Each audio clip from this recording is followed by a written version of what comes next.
Yo, what's up, everybody? This is Toby. Welcome to the podcast.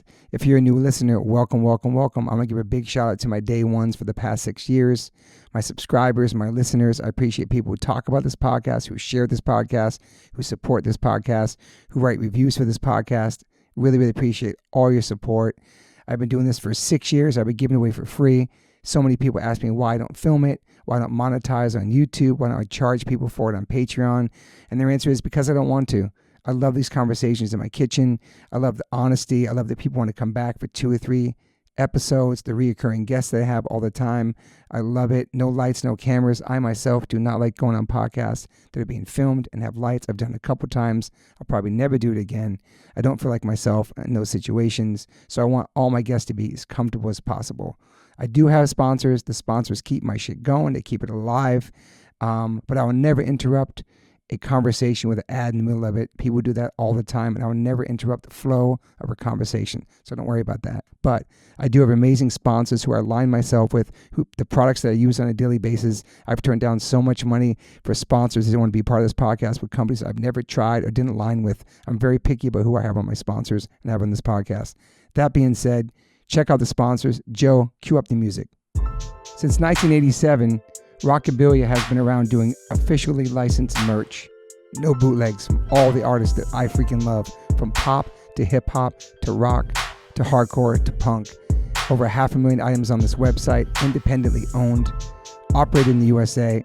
Custom limited collabs drop every month exclusively on this website from visual artists and tattoo artists. We have so many bands that I love and artists that I love, from Gaga to Blink, Katy Perry, Bad Brains, Beastie Boys, De La, Tribe Called Quest, 50 Cent, Billy, Deftones, Dead Kennedys, DMX, Dr. Dre, Eric B. and Rakim, Goo Goo Dolls, Hall & Oates, Wu-Tang, U2, Snoop, TSO, and Paramore. Those is to name a few of all my favorite bands that are on this website. I've owned t-shirts from all those artists throughout my life. Now I know to go here only. All officially licensed merchandise. Check out Rockabilia Instagram. Also go to rockabilia.com and use my code OLLC10 and get 10% off. That's rockabilia.com. Use my code OLLC10 and get 10% off your purchases. Thank you to Rockabilia for being our new sponsor. Welcome to OLLC fam. As we get older, we start paying attention to what we put in our bodies. I personally have been listening to my body since I was 18 when I went vegan. I've always been focused on my health. It's super important, mental and physical health. But it's really important for people who are just starting to get more healthy and trying to step up their life. Doing your homework, reading the labels, researching and verifying everything that's quality. It's part of the game these days. That's why I started drinking AG1s. I'm so proud to have them as a sponsor of my podcast. AG1 is a foundational nutrition supplement that delivers daily nutrients and gut support and is backed by multiple research studies so you can trust what you're putting into your body. We're all so busy these days, so just store a pack of AG1 in the morning into a cup of water and shake it up and drink it. I love the way it tastes. I do it every single morning. It's part of my routine. I bring the packets on tour. It's an incredible life changer for me. Many supplements only reference research from ingredients in their product, but I trust AG1 in my daily routine because it's constantly putting the formula to the test. It's backed by multiple research studies. And one of those research studies, AG1 was shown to have double the amount of healthy bacteria in the gut, which is super important because these help digestion in the immune system and the immune health. And these bacteria are known to help with digestion as well, gas and bloating, which I freaking need. And it also promotes regular bowel movements, what I can attest to. In another research study, 97% participants felt more energy after 30 days and 91% of the participants noticed that they needed less coffee after 60 days. I quit coffee like 5 months ago. I know I'm good on that. But AG1 is packed with a variety of nutrient-dense ingredients and is the perfect complement to my healthy diet.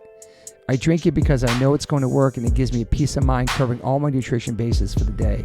In fact, I trust it so much, that's why I'm spreading the word about it. That's why it sponsors my podcast. Thanks to Angie Huberman for turning me on to AG1s, connecting me with them, and now they're part of my podcast. It's so easy and satisfying to start your day with AG1s. Try AG1 and get a free 1-year supply of the vitamin D3K2 and 5 free AG1 travel packs with your purchase at drinkag1.com/OLLC. That's drinkag1.com/OLLC. It's never been a better time to focus on your health and wellness and get back on track, man. Take control of your daily health. Health is wealth. Welcome to the One Life One Chance podcast. I'm your host, Toby Morse. Today we have a very, very special guest in the kitchen. Chicago's finest, Mr. Joe Principe, thank you for being here, bro. Yeah, thanks for having me. It's crazy because you go back with my wife before I even met you. Yeah, for sure. I don't even know when you guys probably met in the 80s or something. Yeah, it's funny. Like, I'm pretty sure Moon was at the first show I went to was Bad Brains and Leeway at the Vic, because we talk about that. But 1989. Yeah, 1989. Yeah. And we were always like adjacent. Like, we knew each other just through like one of my best friends, Brian Quarles. Oh, yeah, Brian Quarles. Yeah. So we know, like, he's my best friend, and Moon and him were super tight growing up. So, but we never actually connected, until like 20 years now, probably. Yeah. Interesting you said Brian's name. I wasn't going to even say his name, but Moon texted him before you come on the pod, and he sent me some stuff to add to this question. So there's going to be some stuff in here that the world probably knows, but obviously it's nothing crazy. But yeah, he said these are some key things you should say to him, Oh, sick. But they're mixed up in these things. But when you hear them, you're going to know it's from him. So you guys played the Warped Tour last night. I saw footage of it. It looked amazing, man. It was so awesome. It's like I'm glad we were able to do it, because it was nice to reconnect with old friends, and also to see it. I mean, it was like 80,000 people, Bro, dude. It's crazy. It's never been that big, right? No. And I was thinking, because My Chem played Dodger 2 nights. If there wasn't a My Chem show, imagine the people from that would have been there as well. Oh, totally. Not that it affected, but it's just it's kind of the same world. Yeah. Yeah, absolutely. But yeah, I saw Sherry Lynn. She had some vegan plates for me and my family. That was nice to see her. I saw Nurse Laura. Nice. The long-haired guy that works the stage. I forgot his Kenny. Kenny. Yep. Bro, Kenny still got the hair. Dude, it's crazy. I didn't see Kevin Lyman. You see Kevin Lyman? I did. Yeah, just Okay. right when we were walking on stage, he was up there. So basically, he kind of sold it to a bigger company or something. Yeah. It was like Insomniac. Okay. Yeah. And the Warped Tour for the listeners used to be like insanely, we talk about it a lot in this podcast. It was so important looking back on it, but when we were in it, it was like so brutal. It could be like a 6-week, 8-week tour. You could be in a van. You could be in a Winnebago. You could be splitting a bus. The long-ass days in the heat, but playing against each other. Like, there's no favoritism, which I love. You don't know what time you're playing till the next morning when you wake up. Even the other day, they weren't giving out set times till like way later, man. Yeah. And they were teasing the set times. Totally. It's cool that it kept that part. You know what I mean? Like, yeah. That's what I always loved about it. You could be in Blink-182 or play like at 12 noon. It didn't matter. 100%. I mean, I love that about Kevin Lyman. Yeah, it kind of keeps everyone grounded a little bit, Yeah, but just saying that, going back to it and visiting people there, it was like almost like a high school reunion vibe. Absolutely. Yeah, and like, it's cool to see all those faces, right? Still in the industry, still doing what they love. Yeah. That was like kind of warmed my heart a little bit, Yeah, it's still part of the music world. Yeah. So let's go to Chicago. I mean, obviously you're born and raised in Chicago. We know that. Yeah. What part was it? River Grove or no? No, I grew up next to River Grove. Okay. It was Melrose Park, all Italian neighborhood. Yeah, Melrose definitely has like a reputation. Of what, being like tough? Yeah, just there was definitely like a mafia presence. Oh, back really? in like 60s, 70s. You're Italian? I'm Italian, full-blooded. Wow. So my family were all police officers. Wow. And like, Shit. but it was everyone knew each other. Everyone was friendly, Wow. So it's definitely some mob shit. Yeah, 100%. 100%. Damn. And you have I knew I had that sibling who passed. So rest in peace, your my sister Andrea. Yep. Was that your only sibling? No, so I have my oldest sister Maria. That she's 5 years older than me. She's actually how I got into punk rock. I was going to ask you that. Yeah. Yeah, like I used to steal her cassettes because she grew up with this one other dude in my town, right? Because Melrose Park was all, for lack of a better term, was all Guidos. Okay. And then so it was not a lot of punk rock and skateboarding. But there was one dude who kind of did his own thing, and he turned my sister on to like Circle Jerks, Suicidal Tendencies. Perfect. And I remember going into a room, taking this cassette. It had Circle Jerks, Wonderful, and the first Suicidal record, and Dead Kennedy's Plastic Surgery Disasters. And I was like, I didn't know what punk rock was. I'm like, this sounds crazy to me. And I kept listening to it though. What did your parents play music in the house and stuff growing up too, or no? Yeah, like so my dad Sinatra? My that's funny. My dad passed when I was like 7. Oh wow. But he fucking Right. he listened to country music, which is crazy. Wow. like my first show was Kenny Rogers at the Grand Ole Opry when I was 6. Dude, that's incredible, Yeah, man. for sure. Yeah, my dad passed at 3. Your dad passed at 7. That's right, man. Yeah. And was it? How did he pass? So it was like the autopsy was undetermined, but they just said it was like a heart attack. That was my dad too. My dad was 33. No, Your dad was really? 31, I think. Yeah, he would have been 41. Okay, 41. Yeah. Yeah, my dad had some rare heart thing too. Yeah. Oh. It's something that none of us had because we all been checked for it throughout our whole entire lives. We've been shook our whole lives. Like, okay, my brother Tracy's going to turn my dad's age. You better get like always been worried, but our hearts are fine. Yeah. Something rare, dude. Yeah. So like it's like going like with my sister passing. She ended up having a brain tumor. It wasn't cancer, man. but it was slow growing. So by the time they caught it, because she wasn't acting herself, and her balance started getting off, but she was super headstrong Italian woman, and she wouldn't listen to any of us when we're like, you got to get checked out. And but she has a protein S deficiency, which means you blood clot really easy. Okay. And that played into, I think, what happened to her after surgery. Man. Yeah. How old was she? She was 51. Wow. Man. Yeah. So sorry, man. Oh, thanks. Yeah. So your oldest sister takes you. So the Grand Ole Opry was your first show. That's crazy. Yeah. So that's the type of music. Like, and then your dad passed, and then whatever music you started getting was through your sister. Okay. Yeah. And then like just same exact time, I'm literally walking down my block, and there was a Veriflex skateboard. It was sitting there for like a week, and I remember telling myself, like, all right, if it's there tomorrow, I'm going to take it. And I did. I stole it. Really? Yeah. And that's how I started skateboarding. It's amazing. Dude, Veriflexes, bro. Yeah, totally. Was there even grip tape on them back? Was it plastic? No, it was plastic. It was a blue one. Shit. So that's your introduction to skateboarding. Yep. Damn. And you're talking, I was like in 4th grade or 5th grade or something like that. Yeah, so there's really not many punk rockers or skaters in your Italian neighborhood. That's interesting. Not at all, yeah. And they would definitely probably make fun of you if you had like a crazy haircut or something. Yeah, I had a leather jacket, and it had Agnostic Front Live at CBGB's cover painted on the back. What? And I had Murphy's Law back with a bong on the sleeve. But I didn't drink. Like because I grew up, those are the bands I was getting into. Yeah. And my friend Dom, the first drummer of 88 Fingers Louie, he was a painter. He was a really good painter. Okay. And so he painted up my jacket, and I used to get made fun of all the time. Dude. So how are you in school? You a good kid in school? Yeah, I was definitely like real shy, and I was scared to kind of make waves, which is funny, right? Getting into skateboarding and punk. Yeah. But I was definitely a good kid. Like Yeah, I good didn't ditch. grades, all that shit. Yeah, pretty good. What about sports? Play sports? Fuck no. I hate sports. Team sports, not my thing. Not yeah, my me thing. either, dude. All right, so what was your first punk show? My first show was 1989. It was Bad Brains Quickness Tour, and Leeway was opening. Damn, dude. Yeah. Such a great show. First show, dude. Yeah, it's crazy because I went with 2 of my friends. One of them was on crutches because a cop literally hit him while we were all skateboarding. A cop in my town hit him and broke his leg. So there was like this crazy lawsuit. What? Yeah, it was nuts. So did they win the lawsuit? So you know what? No, they got out of it. Of course. But like, we went to that show, and my friend Hector was still on crutches. And while we were walking into the Vic, these jocks walk by, and out of all the guys, they find my friend with the crutches, and they punch him in the face.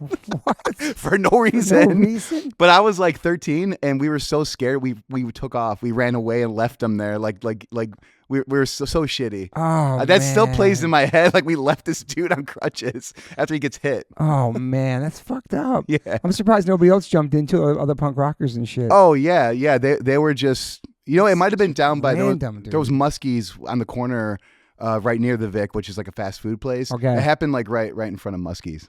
Shoot. That sounds like some 80s or whatever, just like some random like suburbia shit. Yeah, totally. Fuck. So you start listening to the music and through your sister. Thank you, Max. Thank you. March it delivered. So you start listening to the punk rock and all that stuff through your sister, and then you start going to shows. And then what about bass, and why bass and not guitar and whatever? So it kind of goes back. I used to skate with this dude in River Grove, the town next to where I grew up. He had a mini ramp in his yard, and he was a little bit older than me, but he hung out with Dom, who was the first drummer of 88 Fingers Louie. He hung out with Dom's brother, and they were more new wave guys. But then one day we were skating this dude's mini ramp, and my friend, this guy Nick, he's like, "Hey, I brought my little brother along just to watch." But he's like, he likes the same music you like, so maybe you got something in common. Yeah. So at that point, I only played. There was an acoustic guitar at my house that was my sister Andrea's, and I picked it up because I wanted to learn. It's funny. Everyone goes to the Ramones or like. Yeah. I wanted to learn a DRI song. Like a 2-second song. Yeah, exactly. Because I'm like, it sounds so crazy to me. I'm like, I wanted to figure out what they were doing. And so I learned a power chord. And then Dom, we started hanging out. We started going to shows together. And he's like, hey, I'm starting a band. Do you want to play bass? And I never played bass. Holy shit. So it was all because Dom asked me. And I took to it really quick. Yeah. So that was it. And That's that was amazing. probably like 90, let me think, 91 maybe, 1990. Yeah, I think you're like 15 years old or something. Yeah. Started playing bass. Wow, man. But you were also like playing to like Bad Religion, Minor Threat, all that stuff too, kind of playing along to it. Dude, you know what was huge for me? It was, of course, Descendants. Yeah. Of course, Operation Ivy and the first Rancid 7-inch. And then the fucking Agnostic Front live at CBGB's when Craig was in the band. Yeah, his dude. bass is so prominent on that recording. Yeah, and I just it just hit me. I was like, oh, that's the bass doing that. That's not a guitar. Yeah. So I like Craig was a huge influence on me. That's growing amazing. up. Shout out to Craig ahead. That's wild. Yeah, because you have like the live at CBGB's painted on your jacket, which I don't know if anybody in the whole world even had that paint on their jacket. No. 'Cause it's a live record. That's so cool, though. I know, and it was So cool. In hindsight, what that brought though was like the Skins in Chicago that I didn't know. They were like, what are you, fresh cut? And I was like, no. So I didn't realize because they had the boots and the flag and like, and I was like, oh, no. Like I just like the record. And luckily, everyone kind of left me alone, you know? Yeah, it's not to be a skin to listen to AF. Yeah, that's interesting. But, but back then, it probably was like, what are you down with? Yeah. Yeah, exactly. Yeah, for sure. Fuck, man. So you're in high school, you working a job? What's your goals in high school? Dude, when you get out? So I started working at 13, and because my family were police officers, they got me a job at a liquor store at 13. So like, how the fuck you working there? That's crazy. So I work Saturday and Sunday mornings, like stuffing the Sunday papers, right? Like the Chicago Tribune or Sun-Times. But then I started doing stock, and I started working the register, selling liquor, and I was for sure like, I mean, at that point, I was like 14 years old. Dude, like just there was a factory across the street that made TVs, the Zenith factory. Zenith, and they would come in on their lunch break and buy fifths of vodka and get wasted and go back to work. What? That's a crazy job, man. It's so nuts. But like after that, then I ended up working at this Italian grocery store, but I worked in the fucking butcher department, and that started me, like, I got me thinking, like, this is fucked. Like this is whatever's going on is like, it just really turned me off to, you know. So you had to start cutting the meat and stuff. That's what you had to do. I had to clean the butcher shop.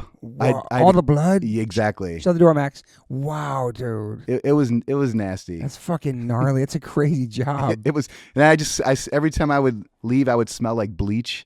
Because I had to, we had to clean it with bleach. Yeah, it was the worst thing, but it definitely got me on this path of becoming vegetarian eventually. You never thought about it until you had that job. Yeah, exactly. It was like that, and then Earth Crisis. Yeah, no, you know what it was? It was Kim Sai. Wow. So check it out. So it's like Small World. Yeah. Kim Sai was tattooing a Guilty and Innocent tattoo with Guy Etchison. Yep. And she tattooed the Ripper, Bones Brigade, the Paul Peralta Ripper on me. Sick. But while I was waiting for her, there were PETA like flyers, like at Guilty and Innocent, about testing on rabbits. So I picked that up and I started reading it, and that's kind of set, like, that really like kind of sealed the deal. And then I became friends with Good Riddance, and they were vegan. Yeah. And then it just kept resonating with me, Wow, man, that's crazy. Yeah. Yeah, those pamphlets were so important. Like even just seeing those at shows and stuff like that. Totally. Or they showed the videos at the shows at some of people's tables, the PETA tables. Yep. So powerful, especially that young too. Absolutely. That's growing up in Melrose Park. That was something that it didn't even occur to me that there was cruelty going on. Like it just was normal. Like, oh, we eat animals. That's what we do. Yeah. And then I was like, wait, no, this is fucked up. So how old were you when you made that decision to stop eating animals? Around 15, 16? Eventually I finally went full on vegetarian at maybe, it was probably not till 18. Okay. Yeah. So it took me a me little too. while. That's when I went 88. Really? Yeah. Okay. Yeah. Yeah. And then Yeah, we were all vegetarian. I mean, I guess we're cutting into the future a little bit. It's okay. But yeah, like then eventually I went vegan. What'd your mom think about it? Dude, she's an Italian mom, so she's still like, come on, have this. Yeah, I make gravy. There's just a little bit of meat in there. I'm like, well, that means I can't eat it. She still does it. Like, there's just beef juice in there or something. Yeah, totally. I'm like, my mom's like that too. It's crazy. Like all of her kids are vegan. All of her grandchildren are vegan. Our whole entire Morse clan is vegan except for my mom. And she's like, I want real ice cream on Thanksgiving. I don't want that soy ice cream. She's just set in her ways, Totally. It's just crazy though. It's like, I don't know. But yeah, your mom's probably like, God damn, I can't make you their favorite food I used to make you and all that stuff. Yeah, and her thing is always like, oh, there's just a little. I'm like, well, that means there's still in there. Like, it's only butter. Yeah, totally. Damn. It's like, no, sorry, Mom. So you made that. That's cool. So 18, same with me, like vegetarianism and then Gorilla Biscuits and all that stuff. Youth of Today and all that. Just hell yeah. Yeah, it kind of sealed the deal for me too. Is 88 Fingers Louie start while you're in school or no? So yeah, 88 started. No, you know what? It started like the year after I graduated high school because I was in a bunch of just high school bands. It was like 93-ish. Yeah, exactly. Yeah. So me and Dom, the drummer for 88, we were just in a bunch of bands before 88. Just what kind of bands? I mean, for sure, like bands like just hardcore, early hardcore sounding, like 7 Seconds, That's Minor cool. Threat. Yeah. Of course, being in Chicago, we tried to be like Naked Ray Gun, Peg Boy. Too. So, but we were awful, and we just slowly started learning how to play fast and tight. So, and then 88 started. Yeah, 93. 93. And what does 88 Fingers Louie mean? Dude, it's a gangster on a Flintstones episode. Really? He was a piano thief. No way. So it's so stupid. Oh, shit, that makes sense. Wow. Yeah, it's so stupid. It's kind of cool though. Holy shit. Yeah, because people were like, "What is that?" And then of course, growing up, like people are like, "Well, you know what 88 means?" And I was like, "Oh, well, we're not that. Like, we're not that." Oh like, shit. Yeah, fuck. That's right. Yeah. Damn. So are you working a job when you graduate high school? So yeah, okay. So I quit the liquor store. I quit the fucking the liquor store into the butcher shop. Dude, I quit that and I got a job there was a distributor in Chicago called ROTZ, ROTZ. It was this German dude owned it, and he distributed, all the indie labels. He was doing, Victory, Epitaph, Fat had just started. And that's what cool. I did for maybe 2 years. And actually their warehouse was right near Victory's warehouse at the time. Yeah. And I worked in warehouse shipping records out. But it was cool because I got to get free copies of record that we advanced records or whatever. Yeah. Yeah. And even overseas labels. Remember Bitscore? Yeah. So we would carry Bitscore shit and they'd had a live Articles of Faith record and Born cool. Against. And, oh shit. Yeah, and they did Sperm Birds. I think they had Rikers. Was Rikers on Bitscore? Yeah, Rikers is from Europe too. Holy shit, totally. Rikers. They were huge, man. Yeah, for sure. So you kind of work in the mailroom doing all that kind of stuff. And yeah, and I got fired because the same day NoFX Punk and Drubla came out, it was either Rancid and Out Come the Wolves or the Offspring record Smash. They came out the same day. Yeah. And I fucked up shipping. I switched invoices and sent the wrong boxes to the stores and I got fired. Holy shit. So yeah. Maybe sent the wrong records to them? 100%. Damn. I worked in the mailroom too. I worked at Roadrunner Records and Concrete Marketing too. Oh, sick. That was cool when you're in the band too. You could go on tour and come back to those kind of jobs as well. You know what I mean? Yeah, 100%. So your goals at that point was just you're going to be part of music somehow. So yeah, and then, it's while I was doing that, we were writing 88 Fingers Louie songs, and then we got on Fat really quick because Fat Mike had a ad in Maximum Rock and Roll, and he's like, "Hey, all the good bands are signed. If you think you're good, send me your demo because I'm starting a label." That's cool. So I mailed in a cassette. I literally mailed it in a regular envelope with just one stamp. I wasn't thinking I needed a bubble mailer thing and he got it and he wrote me a letter a week later, and I was on Fat stationery. And he was he's like, I want to do a 7-inch. And at that point, it was only Lagwagon on Fat. He just signed Propaganda and No Use for a Name. Holy shit. Yeah, like, I was blown That's away. so cool, man. Yeah, getting the letter back, like, oh my God. Yeah, and then so like when our 7-inch came out, he did a deal because he did the Rancid Radio 7-inch, and he did the Propaganda 7-inch. You can get like all three for like $10. That's so you're part of that package. Yeah, and I was. It was like It's like a my dream. dreams. Yeah, 100%. Damn. So let's go back to skating too. So are you a street skater or ramp skater? Street for sure. But skateboarding is a big part of your life as a kid. Yeah, for sure. Because like definitely street skating. Watching Future Primitive. The street parts over and over again. So good. And Public Domain and. I'm trying to think. Search for Hannibal Chin. Of course, Hannibal Chin. Yeah, dude. I wore that VHS tape out. For all sure. those, and the first Bones Brigade one. Oh man. And then dude. Wheels of Fire, Streets on Fire, Santa Cruz. Right, Streets on Fire. Is it Hate Street one? H Street. 8th Street. Yeah. Shackle Me Not. Dude. Huge. That was like. I mean, that was game changing. Yeah. Me Not. What was your first board you had? Vision Gator. I had that too. Really? Yeah. I had Venture Trucks and Vision Shredder wheels. Dude, that was a sick board though, man. Yeah, for sure. Crazy ass graphics on the bottom. Yeah, all it bright was and stuff. It was green and black. Yeah. Yeah. I think it was an orange black one too. There's different colorways. Yeah. Damn, Gator, that's a whole other conversation. Yes. And then you street, like, what was like your best trick back then, you think? You get kickflips? There was no kickflips back then. You know what's crazy? I was way better at heel flips. Those are hard too. Yeah, well, I could keep my board straight with heel flips. Kick flips, I always had my foot in the wrong position and it would turn. And then like even like I just realized the way your feet are supposed to be, like maybe like right before the pandemic, oddly enough, our mutual friend Chris Cole was at our show. Yeah. And we played with AFI at in Irvine, not Irvine, 5 Points Amphitheater. And he was backstage. He's like, dude, you just got to keep your feet like this. And then I was like, oh, it was like a light bulb. After all these years, I was like, oh, and my board, it stays straight and I can land them. Are you still skating now or no? So, yeah, me and my buddy Ryan, who owns Dandy's Marshmallows. Oh, fuck yeah. I love Dandy's, man. Yeah, for sure. Shout out to Dandy's. Yeah, well, he's got a mini ramp in his yard.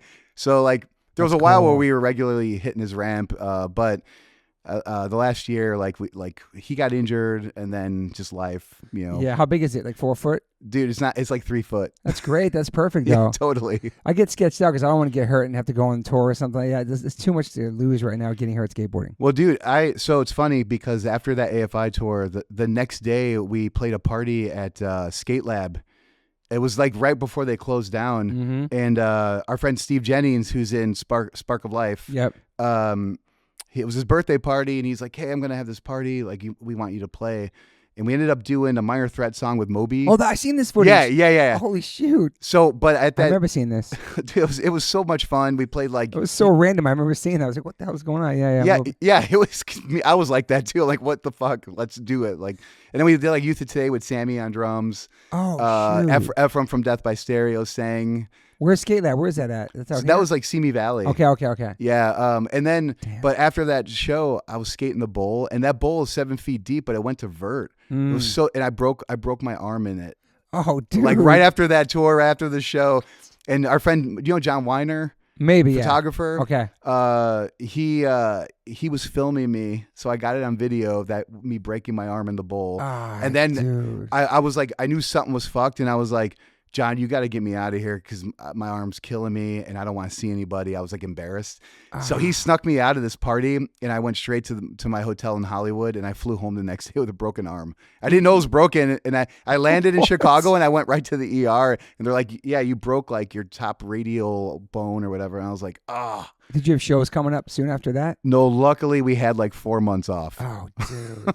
But still, when you get older, too, breaking stuff and having to heal, like, oh, bro. It was the worst. Like, then I had PT for like, I don't know, 4 or 5 months, and I had to get the strength back in my arm. Had you broken something before skating? No, I would always have hippers, right, falling on your hip. Me too. And then tailbone for launch ramps, always like falling back or whatever. Yeah. And then a couple rolled ankles. I never broke anything, though. Did you always wear pads?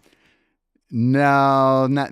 There was a while where like maybe I wore like a wrist guard, but I only wore it because I would see somebody in a video doing it. Oh yeah, they're cool. Yeah, totally. They were like, I've always worn knee pads. I always had good knees because of that. But it's crazy now how kids, the way they don't wear pads and they're like blasting airs and poos and sliding on their butts, like the way they fall is different than we felt. We went to our knees Yeah. usually in the 80s. Yeah. Totally. Yeah. It's crazy how there's like sliding, like this flat body sliding down the transition. Dude, but it's refreshing to see like Andy Anderson. I love him. Like he wears a helmet. I'm like, Love that's awesome. Mike Vallely does too. He's always wore a helmet, dude. Yeah, for sure. But Andy Anderson, he's like some Roddy Mullen of this generation. Totally. Dude. He's incredible, man. Yeah, he really is. Like he's one of my favorites right now. What's your best trick on a mini ramp? Or like a... So I was always really good at revert stuff. Anything revert. Sick. Even like, I'm trying to think. Grinds, Smith grinds, 5-0s. I could never do Smith grinds. I could never get the that balance right, Mm-hmm. or my feet positioning. And then I'm trying to think like disasters.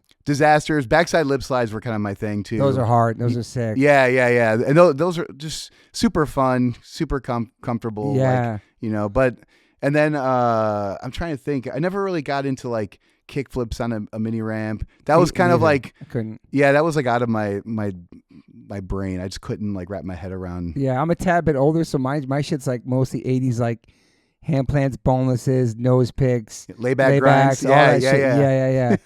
It's a little bit before you with that stuff, but yeah, like I love skating still. I just get so nervous. I just want to get hurt. That's the only thing. Well, and that's when you get hurt is when it's on your mind, right? Yeah. Because then you're like you have it and you won't commit to something when you probably could have landed it. Not 100%, right? Yeah. I'm the only dude wearing pads. I'm always like, dads wear pads. Like I'm at these mini ramps, I'm all padded up. Nobody's wearing pads because Liquid Death has a ramp like in the Venice spot inside the office. It's like a 5 foot. It's the exact same one as the Panda ramp that Steve Cap has. It's a duplicate.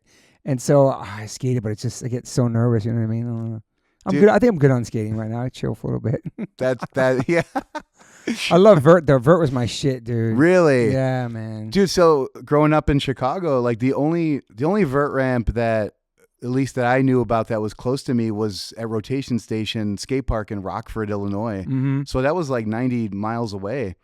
That's far. They actually filmed part of Public Domain at Rotation Station. Oh, really? Remember that dude who was doing like the dance kind of like stuff? Maybe, yeah. Like I forgot what his name was. He had a little piece in there. It was kind of like it was like figure skating but on skateboarding. He was kind of doing that. Those videos are so crazy, bro. Oh, I mean, but it was the only way we could be connected to these skaters because, right, obviously no internet. I know. And it wasn't a photo in a Thrasher or Trans world. It was like you could actually see how they were doing it, It was all the different photos, like the different showing how to do a trick. Yeah, totally. Yeah, that was so crazy, man. It's crazy like how we had to find things back then, like even just with music too, and like looking at artwork and reading thank you lists and all that stuff. And we had to discover things. It was awesome, man. The thank you list was huge growing up. Yeah. I mean, but even like it's funny because I was trying to think about like growing up in Chicago, I was exposed to both coasts, right? I got into New York hardcore and I got into DC scene and then I got into Southern California stuff and then the East Bay stuff too, right? Yeah. It was like all encompassing.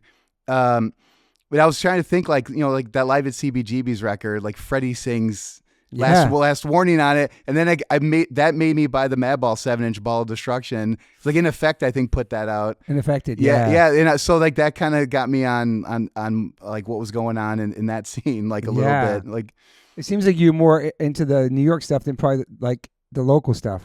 Oh yeah. Obviously Pegboy, Effigies, Naked Raygun, incredible. I just saw Pegboy recently. 2 nights in a row a couple months ago was incredible, dude. Oh yeah, they were finally able to do their tour. Larry looks great. He lost all this weight. The voice sounded great. It was amazing, dude. And he's like, that band is like, everyone's like, they're like, what are your influences? And if they don't know who Pegboy is, it's so hard to describe what a band like Pegboy sounds like. I mean, what a band like Naked Raygun sounds like. It's like their own thing. They sound like own thing. To me they sound like a steel mill, blue collar. It's blue collar, dude. Man. But genius, like plumber punk or something. Yeah, totally, 100%. But they're like, they're just wearing jeans and t-shirts. I love it, dude. I love it. He just rolls up on. I don't know, man. But those bands are so incredible, and I feel like they're not underrated. They get the respect. But I was even thinking about at the Punk Rock Museum, I couldn't find much of neither of them. I even told Mike about there's not enough Pegboy, Naked Raygun in here. Effigies, like. Sometimes it just gets passed over the Chicago stuff, and those bands are so influential. And I listened to the Strong Reaction record before I went to the show. I was like, damn, now I know where Jim Pennywise got his influence. A lot. It sounds like him a lot, and I know that Jim fucks with Peg Boy too. I saw Fletcher at one of their shows, but like that record, I feel like this should be bigger than they are, man. You know what I mean? It's like a lot of the bands that people that inspired a lot of the other bands, they're never as big as the bands. You know what I'm saying? I don't know. It's weird. Like it's funny because they were like Naked Raygun. They did minimal touring. They toured out east a lot. They played with a Government Issue or whatever. And they went to Europe once or twice back in the 80s. But like they all had, like you said, they all had their jobs and they were like trades. Yeah, exactly. That's true. They never really went for it 100%. Yeah, exactly. But like Peg Boy actually, remember they actually did a tour with Social Distortion in the 90s. Mm-hmm. And oddly enough, Jay Robbins played bass for them on that tour. Yeah, so crazy. But then after that, they just, I don't know, like they could never get it going. First time in LA since 1997 when they just came here. That's a kind of, I mean, there's some bands that just go for it and like take that chance and do it. Like, you know what I mean? Yeah, and then some bands like, yo, I'm just going to go play some shows here and there and keep my job, my stability, which I respect the fuck out of. Like people, like Civ has kept a job the whole entire time, his whole life, tattoo shops. He used to work at a laundromat, like just that working ethic of people that's never 100% just did music, and I love that they had like stability because we have no retirement in this. We don't have like the 401ks, whatever that shit's called. We don't have that, and so they have that, which is awesome. But at the same time, there's some of my friends like, I wish I kind of went for like you did. I had this job and I worked here, and I just never took a chance, you know, like. Dude, but some people are happy doing that. Yeah, and like it is scary though, because like I'm 50 and I have 3 kids, and none of them are in college yet. And I'm like, oh shit, like so it's coming, right? These bills, yeah. And you know, I prepared a little bit for it, but I feel like you're never fully prepared. At least for me, like, you know, there's a lot of unknowns, right? And then kids stay at home longer, which I totally back. I didn't leave my house till, exactly, right, perfect example. Max is 22, yeah. I didn't leave my house till I was 26. Oh fuck. Like, because I was touring with 88 Fingers Louie. And why would you? And my mom was super supportive. You know, like I without her, like I there's no way I'd be sitting here for sure. Because awesome. if my dad didn't pass, he would for sure be like, get out of the house, get a job, like do this. He was very traditional. More yeah. Or just like get a regular job type, like stability. Sure. Yeah. It is interesting that kids aren't really moving out. Obviously, my son can't afford to live in Los Angeles right now with the job that he has. You know what I mean? Yeah, a restaurant. Right. It's just different times. But yeah, I moved out at 17 because it's my mom shit. But yeah, living at home long, I love that. So we only hope that your kids do that too, because I don't want to have the empty nest syndrome thing I think about all the time. Yeah. Not having my son here, you know? Oh, for sure. It sucks. But yeah, man. So you have 3 kids going to be going to college. Yeah, fuck. That's crazy. My oldest is 16, so he's driving. And like, what kind of music is he into? So it's crazy because he was listening to like, you know, I don't know, I'm trying to think. Hip hop stuff? Hip hop stuff. For a while, it was only hip hop stuff. Is he turning you on to new things? So like, let me guess. He hasn't, because I kind of had that I kind of live in that what is this? It'll never be Public Enemy, KRS-One. Like it was just such a shitty mentality. Yeah. But you're now a hip hop gatekeeper to yourself. Yeah. Oh, dude, for sure. I mean, like I bet he likes Tyler the Creator or Travis Scott, stuff like that. Yeah. Travis Scott for sure, all of that. And then my daughter likes The Weeknd. Dope. But they're also getting into like now all of a sudden my son's a huge Deftones fan. Great band. Slipknot. Yeah, and it's heavy, it's guitar, bass. It's cool. We toured with Deftones, right? We did a whole tour with them. Maybe he must have been 8 years old when we did it or something. And he's like, do you know the Deftones? I'm like, dude, we toured with them and you were at the show backstage. He's like, I don't remember. But so now he's like, he wants to go see them in Milwaukee in a month. And luckily, our buddy Andy Tinsley, right? He's tour managing. Yeah. So Andy will hook him up. It's funny you say, because my son's favorite band, Slipknot, he loves the Deftones, and he's heard a bunch of this music throughout his life. We tour with a bunch of bands that he likes now, but he could care less about it at that moment. But when they just rediscover it for themselves, that's what they want to do. They don't want to hear it from us.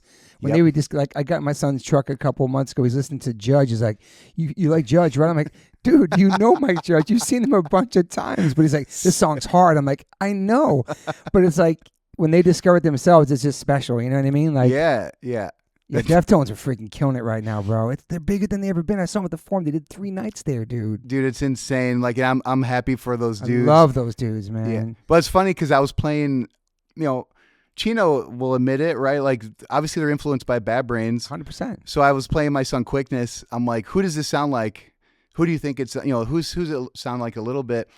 And he's like, oh, whoa, it kind of sounds like Deftones. And I was like, yeah, that's kind of like an influence for them, right? Quicksand too. Yeah. Oh, 100%. He'll say that too, for sure. Yeah, I mean, Sergio was in the band, obviously. Yeah, exactly. But the new Deftones song is incredible, and like Chino's sober now. We talk a lot. He's my homie. I'm just so happy for them, and just like seeing, he looks amazing. He's like, yeah, he is. He's in really good shape for sure. But it's funny with the kid stuff too. It's just like I could never give a shit about Slipknot or any of these bands that now I went and saw them. Like, holy shit, this is insane. Like, my son's opening my mind to like the hip hop, and I would never listen to like Future or all these groups. I go see these hip hop shows where I'm like, okay, I get it, but yeah, it's not BDP, Gangstar, Mobb Deep, Wu-Tang. It's not that, and we have to accept it because to them that's theirs. You know what I'm saying? Like I was talking about hardcore with my friend the other day. I went to the Sound and Fury and I had like Painted Truth on the podcast, Mind Force, and Combust, 3 New York bands that all sound like influence that we love. Yep. And I'm saying to my friend, like, yo, this is their Madball. This is their Leeway. This is their time. Yeah. Like, we had ours. That's true. And we feel like those old kind of dads. It's like, we saw the real shit. We hear, but we can't. We sound like our parents when they first like saw like was wearing a Bad Religion shirt or a Dead Kennedy shirt or something. Totally. I never thought I'd be like that, but I'm so more open-minded because of my son, because of seeing this stuff. And like he turned me on to Tsunami. They played the Warped Tour the other night. They fucking killed it. It's like hard. Everything's like hard now. Yeah. It's like hardcore. Yeah, for sure. And I love Drained. Like sick. They killed it the other night. I love those kids. But like, yeah, I'm a 7 Seconds, Minor Threat, Gorilla Biscuits, melodic person, the stuff I grew up on. Yeah. I think Agnostic Front and Mabel was the hardest music I liked and probably still like. And now we're seeing these bands that are inspired by those bands. Oh, yeah. It's crazy, dude. Yeah, it's funny because I definitely had a daddy-daughter moment. It was so sweet. So my daughter, I bought her like this piece of furniture for a room from IKEA. And I was putting it together, and she's in her room painting her nails, and she's like, "Dad, what music do you want to hear while you're in here building it?" And she's like, "Whatever you want." And then she's like, "I want to hear bands you grew up listening to." Wow. And I was like, "This is awesome." So of course I was playing, Bad Religion, of course, The Clash, even The Cure, even some new wave stuff, Echo and the Bunnymen. Dope. And if she was like making a playlist and putting songs on it to listen cool, to later. Man. I was like, this is fucking rad. Maybe daughters are different than boys. I don't know. Yeah, it's interesting. They're like, how old is she? She's 14. Definitely going on like 35. Is she a Taylor Swift fan? No, she never was. That's cool. Sabrina Carpenter. Billie Eilish probody. She likes Billie Eilish, Yeah. and then she liked Melanie Martinez. I don't know that. You know what? She for me, I took her to see this singer songwriter. She kind of has a Bjork thing going on, cool. like the theatrics, the masks and the makeup.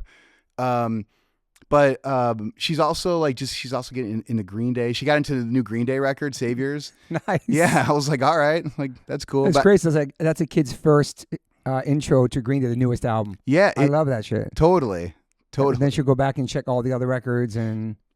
Well, and that's the thing. There's no time frame in my kids' eyes. Like if they go back and listen to like Green Day Kerplunk, which came out in 80 or 90 or that doesn't resonate with her. It's just like, oh, here's a Green Day record. It doesn't matter when it came out. It's cool. Yeah, I was like, oh, all right. Damn. It's crazy that we're part of the punk time where like message boards were just starting and major labels, you were sellout, independent label and all that shit. There was so many rules back then. Oh dude. my God, 100%. You know what I mean? Does Stella fart or something? No, I forgot she was down there. Sometimes she farts. It's just crazy and beautiful how hardcore right now is like the most diverse I've ever seen in my entire life. Like it's insane how big it is, especially coming out of the pandemic. There's so many different bands, there's so many different shows, especially here in California. But just the diversity and the stuff that like 7 Seconds and bands we grew up on was singing about unity and community. It wasn't really happening. People were fighting during Rock Together during their sets. Yeah. And now fast forward to see like the youth and like the shows, it's fucking beautiful, dude. Well, yeah, it's interesting. Like 7 Seconds was huge for me because they were confronting misogyny, right, when no one was. Yep. And was trying when Trust Records started reissuing that. I wrote a little piece in. Me too. Was it oh yeah, you the did. New Win record. Yeah, I saw yours in there. Okay, so that kind of got me down this path of like, oh right, this is why this band resonated with me so much, because I grew up in a house all women. My dad died right when I was 7. Yeah. And it was my mom and my 2 sisters. So I was always very like mindful of like, you respect everybody, respect women. Women are so much harder than we are. Oh, dude, they go through. I tell my wife all the time, I'm so lucky. Like, yeah, to have like, we're all lucky to like play music and be big kids and travel with our best friends and be goofballs and play this music and then come back to wife's holding down that fucking house. Yeah, totally. And so, yeah, wife have to deal with so many things. I see my wife go through it all the time. Like, dude, women are the fucking, I don't know, they run this whole world, dude. My wife always says, she's like, you're a baby. Oh yeah, me too. Like if we get like the Bailey even gets sick with the biggest babies, and my wife's just like pushing through. She has the flu. She's like clean. You know what I'm saying? Totally. Like, how long you been married for? It'll be 20 years in September. Amazing, dude. Yeah. Amazing. Yeah, it's like, yeah, women are so tough. Women are badasses. They're like, they're all rocks, man. Especially for what we do, especially being musicians. Absolutely. And just like, did she come on tour with you too? Dude, she hates traveling. She I hates love it, dude. Yeah, she's like, if we're in a city for a couple nights, like she's been to LA when we play Palladium for 2 nights, Yeah. But she's like, I don't want to ride in a tour bus with a bunch of dudes Stinky, and dirty dudes. Yeah, totally. Like, so yeah, she never comes out. Your kids come out? No, they haven't yet, but they're just now.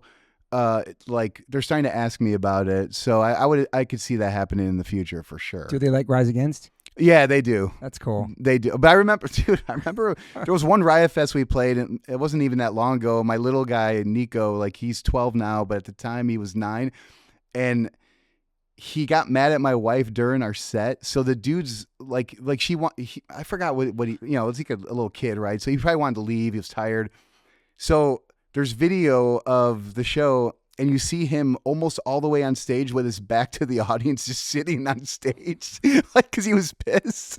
I don't even think he realized he was kind of on stage. Yeah. And I was like, oh man, like this, I was like, I go, well, you were kind of on our stage. He's like, I don't care. He was so mad. He was just like, I want to go home. I was like, oh, okay. That's just being a kid, like not even in the moment. Like that's your dad playing through a huge crowd. I'm on stage with my pops. Yeah, just oblivious to like 30,000 people. Like, damn, they're probably when they first saw you play, they're probably like, holy crap, this is crazy. Yeah, and like, but it normalized playing in a band and having it as a job where like they're just now, like as they got older, they're like, oh, my friend's dad's a lawyer, or my friend's dad's whatever.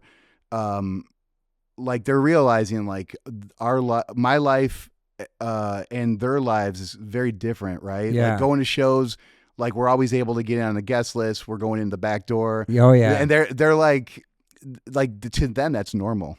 Yeah. Like same with Max too. Like if we have to go, like I had to buy tickets for something, which I buy tickets all the time for something. It's like a big concert. Yep. He's like, we're just gonna be in the crowd. I'm like, yeah, we're gonna be in the crowd, man. That's how you do it, man. Totally. You know what I mean? Like, not that they're spoiled, but it's just the life that they grew up in. It's different. Like traveling and like knowing all kinds of people in the music world, bumping into people and saying hi to a bunch of people trying to leave a venue, that kind of shit. Max like, damn, why'd you say hi to every single person? Why do you know so many people? I'm like, I've been in a band 30 years. It's just like it happens. Oh yeah, 100%. You know? Even like, Blink, best dudes ever. Yeah. They're massive, right? Massive now.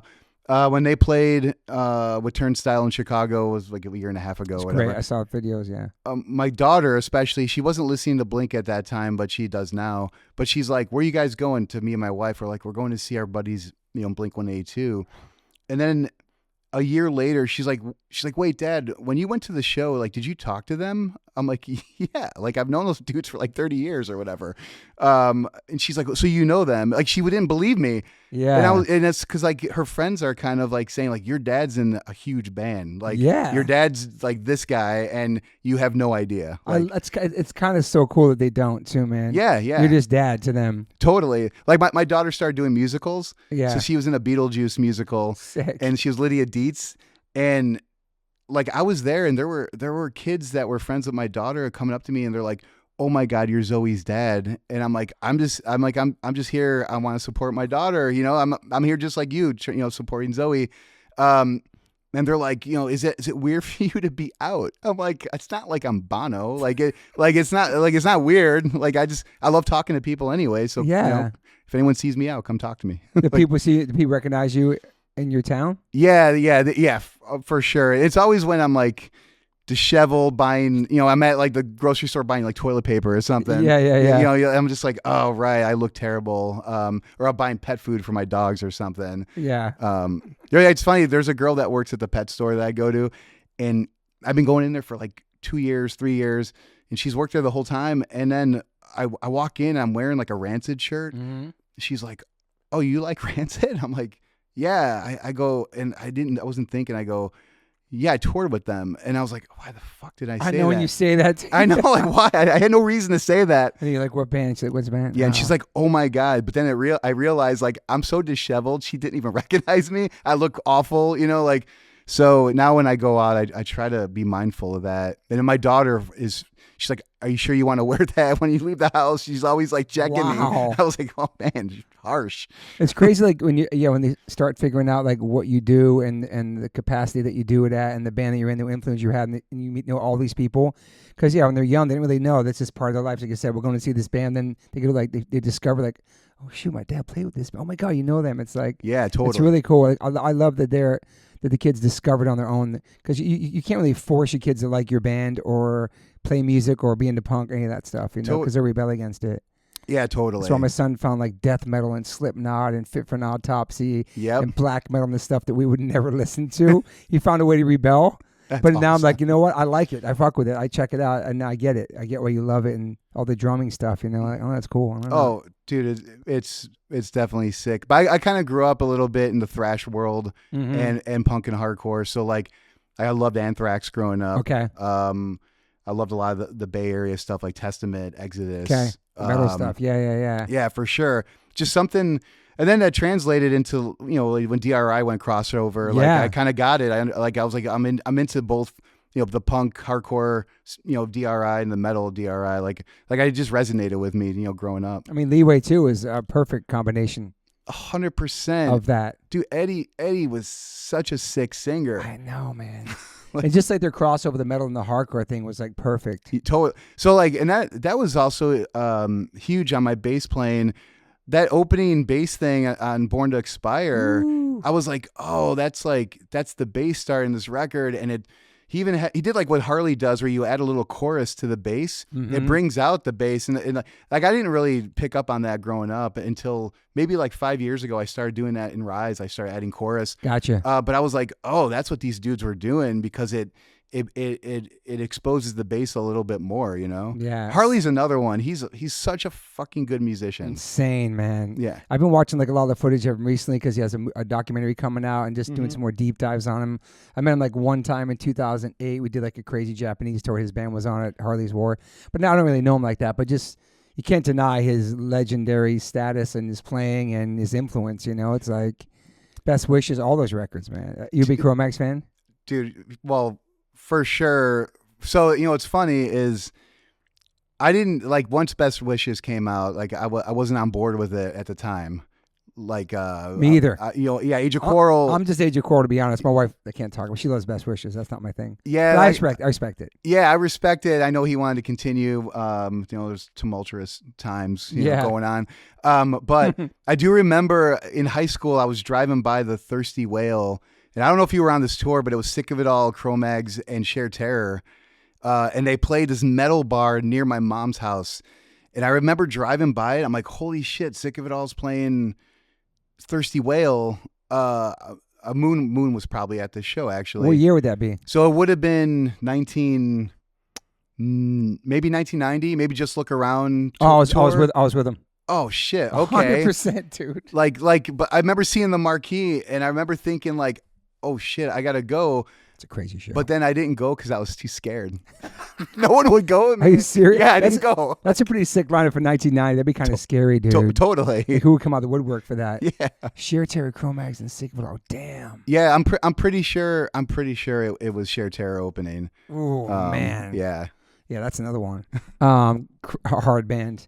Yeah, so that is a kind of scary show. It was scary times back then to go to shows. Dude, I remember going. There was a Club Medusa's in Chicago, and it was like I remember right when I don't know if it was right, when Roger got out of jail. They went on tour. Yep. And they played Medusa's, and there wasn't that many people there, but it was like all like the skins. Yeah, like there was like they were nice to me. Yeah, but they definitely because it was sharp back then too. Yeah, exactly. For the listeners, Skinheads Against Racial Prejudice. Yeah, sharp. So Matt Hensley lived in Chicago for a little while, so he was kind of hanging out with those dudes. He's an OG too. Yeah, and like Nick from Chicago Tattoo. Oh yeah. So Nick was who I hung out with back then. So he was part of Sharp. Yeah. Yeah. The thing about the hardcore back then, like, and being scared to go to shows, and the hardcore now, it's just like everybody's welcome. You're safe. It's like you can actually be yourself. Yeah. Because back then it's like, punk, be yourself. It's individuality, and then you kind of get fucked with for something. You know what I mean? Like, I had an American flag with a safety pin through it, and the skin came up to me and told me to take it off my pants. It had anarchy written on it. She took it right from me. I'm not gonna say her name. The scariest skin from DC. I handed her the American flag. Ripped. It was upside down American flag. I was like, fuck. I thought that was punk. But like I'm saying, it wasn't rules, but it's just like I don't know. It's a different time, man. Oh yeah. You know what's crazy too? It's like shows like the Agnostic Front show and the Skins.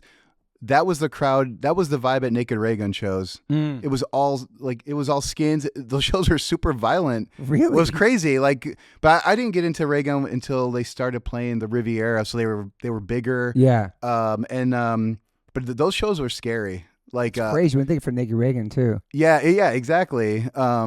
But it was just you just kind of kept to yourself and you respected everybody, and then you get left alone. I feel like for a second, Civ has a song called Soundtrack for Violence. I think for a second, it just became a place where people can come and kind of be bullies and fuck with people and get away with it without getting arrested or getting in trouble. They would come to this aggressive music, didn't give a fuck about the lyrics, and just cause fucking harm to people. Yeah, totally. 100%. It sucks because everything they're singing about and the whole movement is about, it's not about that. Do you know what I'm saying? Yep, exactly. Fuck.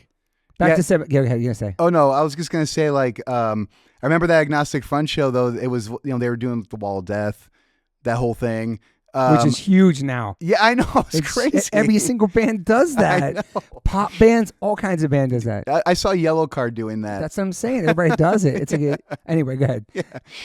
Fucking. Probably scary back then, though. Well, yeah, it was scary. And, if you're doing a Wall of Death and there's only 40 people at the show, it's kind of like, it's even more scary, in my opinion, because you're looking at people like directly in the face. And it's easy to get fucked with. I feel like if there's less people there, and I was a suburban kid, I just enjoyed the music, and I'm sure I looked like I was scared and timid, hiding in the corner. Yeah. Especially at Medusa's. Like I remember fucking Biohazard and Type O Negative opened for The Exploited. And I think it was Biohazard's first tour because they were covering an AF song on the tour. Yeah, I remember they did that. Yeah.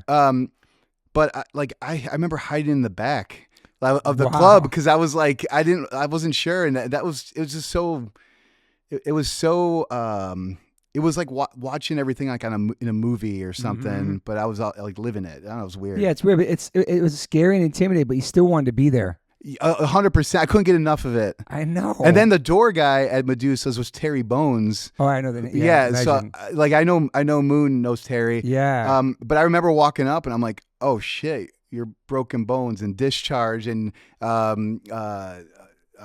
was in Pigface, right? Okay. One of the Al Jorgensen. I don't think he played Ministry, but it was definitely he was part of that world. Yeah. Revolting Cocks, that thing. Yeah, so we're going to this smelly, sweaty, grimy club to see this music we love, and we're scared, and it's like, but then you leave there, you're fucking just so high from it. I don't know. It's interesting. It's such a weird thing we're involved in.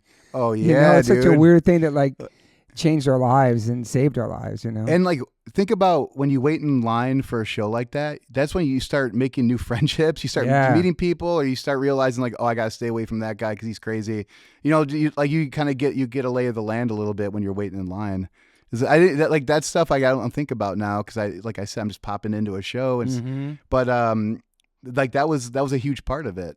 Yeah, and also like seeing somebody wearing a shirt, you knew they were part of your tribe. Like you'd see the shirt and like, okay, he's one of us. You know what I mean? Like just totally. knowing. Now that's totally different. You see somebody with a Ramones shirt on, they'd be like, I'm like, oh, Ramones. Like, oh, thank you. They didn't even know because you could buy it anywhere. I'm just being honest. But back then, it's like you had to have something. You bought that at the show. It wasn't at the fucking store. Maybe it was, but you could order it online maybe. But I don't know. Yeah. Different times, man. Absolutely. Or order it through the mail. I'm sorry. Mail it cut out thing from Maximum Rock and Roll. Order the shirts. Oh, yeah. Wait for like 6 months for your shirt or your vinyl. Dude, that's how I got my first pair of Vans. Really? Through was it Cheapskate, California Cheapskate? Oh yeah, I heard of that. Yeah. So I ordered a pair of skate highs that I saw Lance Mountain wearing. They were like aqua with the black. Sick. And that's how I ordered them. And it took forever to come to my house. Like it was like 4 months or But you something. weren't like freaking out. You just. Yeah, I was just waiting. Like But now it's like, where's my shit? Like, Yeah, I ordered it yesterday. totally. Were you ever rocking Jordans to skate back then? Yeah, I went through that because Christian Asoy. Same, bro. Bones Brigade all rocking the Jordan 1 highs. Yeah, totally. Dude, that's why I love Jordan so much. And then later on, I saw Youth of Today wearing them. Yeah, for sure. Yeah. But yeah. originally it was skateboard. There was a big skateboarder thing before Nike SB, man. Yeah, 100%. Fuck. It was that, and then right there were the dudes that would wear like Chuck Taylors. I'm like, how the hell are you wearing Chuck Taylors? And To skate. they get destroyed in like 5 minutes. Yeah. But yeah, I went through all that, and then when Airwalk came up, yep, Big ass bulky shoes. yeah, totally. I can't imagine even skating in them now, man. Oh my god, yeah, like it'd feel like moon boots or I something. think half cabs like this the thickest I could probably rock at this point. yeah, half cabs. yeah. They're great skate shoes, man. Do I remember like when 88 Fingers Louie was going, like Etnies used to float us That like was stuff. a big one. Yeah, for sure. I just remember they were so big, so bulky. big and heavy. The Yeah. audios, it came out crazy. Yeah. It's crazy. All that shit's coming back now too. Oh yeah, it's crazy. Yeah, Big pants, big shoes. well, like he did his shoe again, right? Yeah. Yeah. I love that Muska like moved back. He's in Ohio and like just creating so much cool shit. 100%. He's amazing, dude. Okay, we're back to 88 Fingers Louie. You guys had so many fucking releases, dude. I was looking at it. Yeah. So 2 7-inches and then 1, 2, 3, 4, 5, 6, 7, 8, 9. Almost like there's the split's like the last one with Kid Dynamite in 1999. But like 10 releases almost. Yeah, I mean, dude. So you guys started like playing. We played with you guys probably back then. I think maybe. So you know what's funny? We never connected. But there was a rumor going around. This is how I met AFI, and this is, I think, how I met Rusty Pistachio. There was a rumor that H2O, AFI, and 88 we were gonna tour together, but no one in the bands knew about it. It was like this urban legend. And I remember, like, that's how I started connecting with AFI because they play Fireside, and I was like, oh, this thing's going around. They ended up staying with my mom, like at my mom's house. Yeah, your mom used to put a lot of bands up. I heard. Yeah, that's cool. Like Ensign stayed there. Good Riddance. Hunter's old band from AFI, The Force, they stayed there, like Kid That's Dynamite. Cool, man. But yeah, like my mom she loved it. And she was like hardcore cooking mom. for everybody? Yeah, for sure. That's for so sure. Cool. Yeah, Fireside Bowl, man. So important, man. Yeah, it really, I know it's like, I'm pretty sure 88. So we for sure played one of the first shows at Fireside. They didn't have a stage. We played on the floor. Sick. It was a benefit for Punk Planet. When Dan Sinker was starting Punk Planet after, like, a couple people left Maximum Rock and Roll and started their own zine. Okay. And then it was Punk Planet, and then that kind of blew up a little bit right when the zine thing was huge. Yeah. But it was a benefit to start Punk Planet, and it was us and the Boll Weevils from Chicago, my buds, and this band called the Meshuggahs from DeKalb, Illinois, and So it was random. Wow. totally crazy. But that was like the CBGBs for Chicago, I guess, right? In a sense. Well, it started at, it was. It turned into that. Yeah. But for me in high school, it was a suburban club called McGregor's. Okay. And it was this dude, Matt Nelson, that was really tight with like the Screeching Weasel guys. He was booking shows, and he booked Green Day there with Econo Christ. He booked Shelter, played there. Damn. Sam I Am, everyone, Offspring even played there. It was a sports bar, and it was a little stage with a fucking railing around the whole stage. So people would jump off the railing. That's cool. Yeah. Yeah, it was this super, for the listeners, it was like a super DIY spot, man. Yeah. Like the bowling alley, man. Oh, Fucking- for sure. Yeah. Yeah, because that the sports bar shut down, and then my buddy Brian started booking at the bowling alley. Brian and this dude Dave Eves, they kind of got together and started booking at Fireside. And how many years was that Fireside? How long did that place last? 10 years maybe or no? Dude, so I'm trying to think. It started maybe... think there was a PA in there, was there? So eventually they kept building it. Was rough coming through on tour and like did asbestos in the ceilings, just like fucking. 88 played there in 94. Okay. So and then it lasted. I think the last show was, oh man, I can't remember. Like maybe 2003, maybe 2003, something like that. Damn. And you, 88 Fingers Louie, you guys toured a lot, right? You guys had a following and everything. You guys were. Yeah, I mean, we were lucky enough to use like our connections, right? Being on Fat Records, and then getting on Fat so early. You know, we were friends with any band that went to Fat. We were instant friends with them, and then we were also like. Mike didn't want to do a full length with us. He didn't like our singer's voice enough to do a full length. But he goes, my friend Lewis is starting a label called Hopeless Records. Oh, so we were like one of the first bands on Hopeless too. And now Hopeless just bought Fat. It's like they just did recently. That's right. Yeah. It's like insane. So he didn't want to do a full length because like your singer's voice is like just go on this label and do a full length. Yeah, totally. That's how we ended up on Hopeless. Holy shit! And he just let you kind of go and yeah. Mike was. I mean, he's even now he's super blunt, no filter. Yeah, he is. You know? Yeah. So he goes, I like your songs, but like I don't want to do a full length. I do appreciate his honesty, man. Yeah, for sure. His honesty. I just saw something where like the label sold, right, and then he gave you could recoup or something. He gave away. Yeah, he paid. Everyone's deck went to zero. So if you owed money and like right something wasn't recouped, it's like the debt's gone. That's amazing, man. Yeah, for sure. That's really cool. So 88 Fingers Louie, yeah. So you guys were touring. You have a fan base, and were you just making money off the band at that point? Were you working a job? Yeah, so I was definitely doing temp jobs, and we started making money. The last tour we did, I'm trying to think. We toured with the tail end of 88 was like we were playing bigger venues. Yeah, we toured. Well, we had a tour with AFI and Ensign. No, Death by Stereo. We broke up on that tour. We broke up on a tour with Good Riddance. Jeez. Like we were like literally just about to start these huge tours, and we fucking just starting to make money too. Yeah, totally. And then we was that 98 or 99? So so we had two like false starts. The tour with Good Riddance was 96, and we broke up like a week into that tour. Drove all the way back home from California, just hating life. Just like not getting along with each other and stuff. Yeah, it was our singer at the time. He had a son who was young, so he was really conflicted, and I understand now after having kids 100%. Yeah. And then we reunited, and then we did a second record, and then Stormy put together this tour with AFI and Death by Stereo and us, and we fucking broke up on the way out to meet AFI in Portland. Before it even started? Yeah, we broke up in Wyoming at a Denny's. Because I could tell the singer, he wasn't there. Damn. And I'm like, I was like, I can't fake it. Like, are you into this or not? And he goes, no. I go, well, then we're done. And we drove home. It was harsh, man. Were you super bummed? Yeah, that took me out of it, like mentally. Like I definitely went through a hard time. So actually that was probably 99 when that happened. Yeah. So 6 months went by, and then I was like, well, fuck, like starting a new band to me was daunting. So, I was like, I was 26 at the time. I'm like, I don't know if I wanted to go through this again.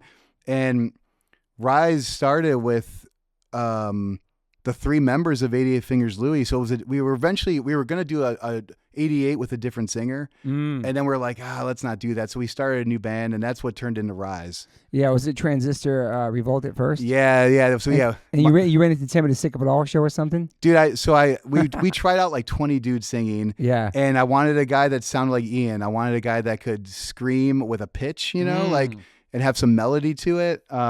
Indecision, AFI, Hot Water Music, Sick of It All at the Emerson Theater in Indianapolis. I drove there, and Tim went there to see Hot Water, and I went there to hang out with AFI and Sick of It All. Yeah. And I saw him there, and I was like, "Oh, you sing in a band, and you kind of have." Were you guys vibe. close? No, I was actually pretty tight with his wife, Erin. Okay. Because she used to see 88, and we were buds. Like her group of friends, like she saw us all the time. Yeah. And I said, "Oh, you're Erin's boyfriend. You're in this band Baxter. I kind of like your voice." And all of our friend groups were like, "That's never gonna work. You guys come from two different worlds." Damn. And like here we are, What? 25 years later. Dude, that's amazing, man. Yeah. Because was he hesitant at first or no? Yeah, I think he went into it like cautiously because we were doing stuff that was a more nod to like older hardcore where it was fast and just like it was like 7 seconds, melodic. And he came at it from more like later period Discord, Fugazi, and which is great. Yeah, still 100%. Like, well, see, I'm way more open minded. I grew to be more open minded, but back then it had to be fast. It had to like be powerful. Did you not like Fugazi back then? I didn't. Dude, I remember twice they played Medusas, and I was like, fuck that, I'm not going. I think one night I saw Screeching Weasel instead. They played Medusas, and it was I'm confusing the two. Shelter either opened for Fugazi or Bad Religion. Whoa. Yeah. Shelter and Fugazi's sick. That's crazy. Totally. Isn't that crazy? We had like the punk blinders on back then. We're like too punk for our own fucking good, dude. Totally. Even the punkest of the punk. I mean, I love Fugazi. I got to see their first couple shows. He handed out lyric sheets in the crowd. It was crazy. I still have a lyric sheet because I was pretty tight with Amanda. Still one of my closest friends, Amanda. But anyway, that's a different story. But it was different to see that because it wasn't Minor Threat, which I never got to see. But I did see Embrace once. Oh, and nice. So I got to see like the transition to that. But I know what you're saying because people were bummed back then because Ian's like up and down, not round and round, like no dancing at the shows. Yep. But looking back at it now as a freaking grown adult, I get it. Yeah. Because the scene was so crazily violent and wild at that time. Yeah. And like the music was the shows were getting out of hand. And yeah, so we're just looking back but back then you're like, nah, fuck that. Yeah, I remember standing at a show Medusas and the music they were playing in between bands. I remember like it was the first time I heard Minor Threat was standing waiting for a band to go on. Somehow I missed the boat until that time, and in my head I was like, why isn't this band still together? I didn't get it. I'm like, this is so fucking powerful. And amazing. It's literally it was like the best band I ever heard up until that moment. And then that was the best day of my life. I went to the store. I bought the Minor Threat. I bought the Out of Step cassette. It was a cassette. Bad Brains' first record. Because I heard Quickness when I went to the show, but I was like, no, I know this doesn't represent the band, right? Long story. I love Quickness though. Well, but it's crazy, and you would probably remember this. Thrasher had a thing on Underdog and Bad Brains. Yeah. It was when Quickness came out and Vanishing Point. Yep. And I bought both of those records, and I was like, holy shit, Underdog I loved right away because I was like, man, no one sounds like this. Love like Underdog. Richie's voice, it was so like incredible, dude. Yeah, it was. They were just such a unique thing. Yes. But Quickness, I was like, I don't know if I like this, at the time. But then I bought the Roar cassette, and then same day as the Minor Threat record, and the Misfits Walk Among Us, same day. It's great picks, man. Totally. Yeah. So do you like the older Bad Brains better than the more like bouncy? Like Quickness and Eye Against Eye? No, you know what? It all speaks to me. They're like, it's all near and dear to me now. Dude. But yeah, I mean, it's, and also think about Quickness tour, like HR was still fucking HR. Yes. He's doing backflips. He's yes. like, that changed my life, that show. I was like, what am I watching right now? Holy shit. I know. Bad Brains, I mean, untouchable. I love all the records, but I do, listen, I like the Quickness and the Eye Against Eye. That's like the balance and it's just so much harder. It got so much harder, right? Yeah, and no one was doing that with Quicksand. But even so, like, right, Quicksand was a little bit later than it was. You're right. I think Mackey's on that one. Quickness, I think he is for sure. Yeah. He's on Eye Against Eye too, but doesn't really get listed on there. Yeah, he played in like two songs on there. Yeah, for sure. So the Bad Brains. Damn, dude. The Minor Threat. Were you? When you heard Minor Threat, was that, how old were you heard that? Was that later? So, no, it was like, maybe I was a junior in high school. So like 1990, 1991. And were you already like a straight edge kid? Yeah, but so I never really drank because the town I grew up in, I didn't subscribe to whatever was going on. They were just, no disrespect, but they were just doing their towny thing. Yeah. And I was like, I feel like there was more I wanted more, So I drank twice in my whole life out of peer pressure when I was like maybe 15, 16. Wow. There was a bar in my town that would just let underage kids in. Yeah, why not? You work in a liquor store at 15. Totally. What's the matter? Yeah, but I wasn't into it, so I just stayed. I wanted to skate all the time. And that's what I did. I stayed out really late, going downtown, taking the L train downtown and skating with Jesse Newhouse, who skated for Alva back in the day. Oh, that's cool. And the dude Eric Murphy. Those are the guys I looked up to in Chicago. It's awesome, man. Yeah, it's crazy how like skateboarding was like our best friend. You could always count on your skateboard. You could be with it at all times. It's always there for you. It's so wild how important that was. So that's a good point. It's like I did not like team sports. That's why I went to skateboarding, because you set your own goals, you do your own thing, and no one's going to yell at you for missing the ball. True. It's like you're just doing your own thing every day. And that's why also playing bass, same thing. Mm-hmm. I'm in my room, I'm learning new songs. Like no one's out there yelling at me for doing something wrong. Yeah. I mean skateboarding was actually like, I don't know. It's a natural high. It was our natural high. Like just trying to do that trick all day long over and over again for hours until you're fucking bloody and bruising. Totally. And then you finally land it and there's nobody there filming it. It's just you. Now it's so different, but then you had that moment. Yes, you're fucking so psyched. And then it's like if you do it alone, you tell all your friends, I landed that trick at this spot. Then you go back to it and you can't do it or something. You're like, fuck. So true. But like also think about there was no skate parks back then. So literally like you're kind of like you're breaking new ground with skate spots. Like I was literally breaking into like these factories in my town that were on one side of town. The Zenith factory or no? Well, it was in that area, Okay. these factories, and there was like power. The electric was still on, but there were empty factories. So we would break windows and sneak in and skate inside these factories in the winter, right? Because we were just to avoid the snow. And at one point, we built a little skate park in one because there was power. So I had brought a power saw. I brought a circular saw, a jigsaw. We were stealing wood from the lumber yard down the road. I heard about that through Brian and the Rise Against van. Oh, dude, that's right. So, yeah, at one point, I went picking up wood. The Rise Against van with Brian, the skate shop my friend Brian owned. They had a trailer with their logo on the side, and we used their trailer, and we went to this construction site and took like thousands of dollars worth of wood. That was the thing back then, kids. You would go to these construction sites and just take as much wood as you can to make a quarter pipe, a half pipe, whatever. Yeah, totally. It's just how you did it, man. It was expensive. Totally. Dude, I live with my friend Brian's brother, and we built a mini ramp in the garage of this house we were renting. But the ceiling rafters were too low in spots, so we were just hacking out the rafters. In hindsight, there was structural, right? Like holding up the roof. Holy shit. But luckily it didn't fall. But yeah, we wanted to fucking skate, and we wanted a place to go in the winter, and we didn't care. Like, just do what you had to do, man. Yeah, make it happen. Totally. Is this the house that supposedly turned into a brothel? Is exactly that house. Dude. This poor lady that owned the house, this older lady, she literally went to the house to collect rent and opened the door, and there were like sheets hanging from the ceiling, dividing up, like partitioning the room, and there were mattresses all over the floor. It was a fucking brothel. It was it was just sketchy operation. Dude went to jail. Dude, what year would that be? 90s? So that was actually a little bit later. So that was the first house I moved into, moving out of my mom's house. Oh, okay. So that was a little bit later. You were 26. I was 26. So sick. But yeah, it was Brian's brother Todd. Brian and Todd had the skate shop going. Yeah. So it was like I was in that shop all the time anyway. So moving in with Todd, it was kind of the best thing ever. We would go skate every week at skate parks or whatever. Was there a party that you wanted to ever be sponsored skater? Oh yeah, so there was a time right when Alva turned into New School. Oh yeah. They tried to rebrand themselves.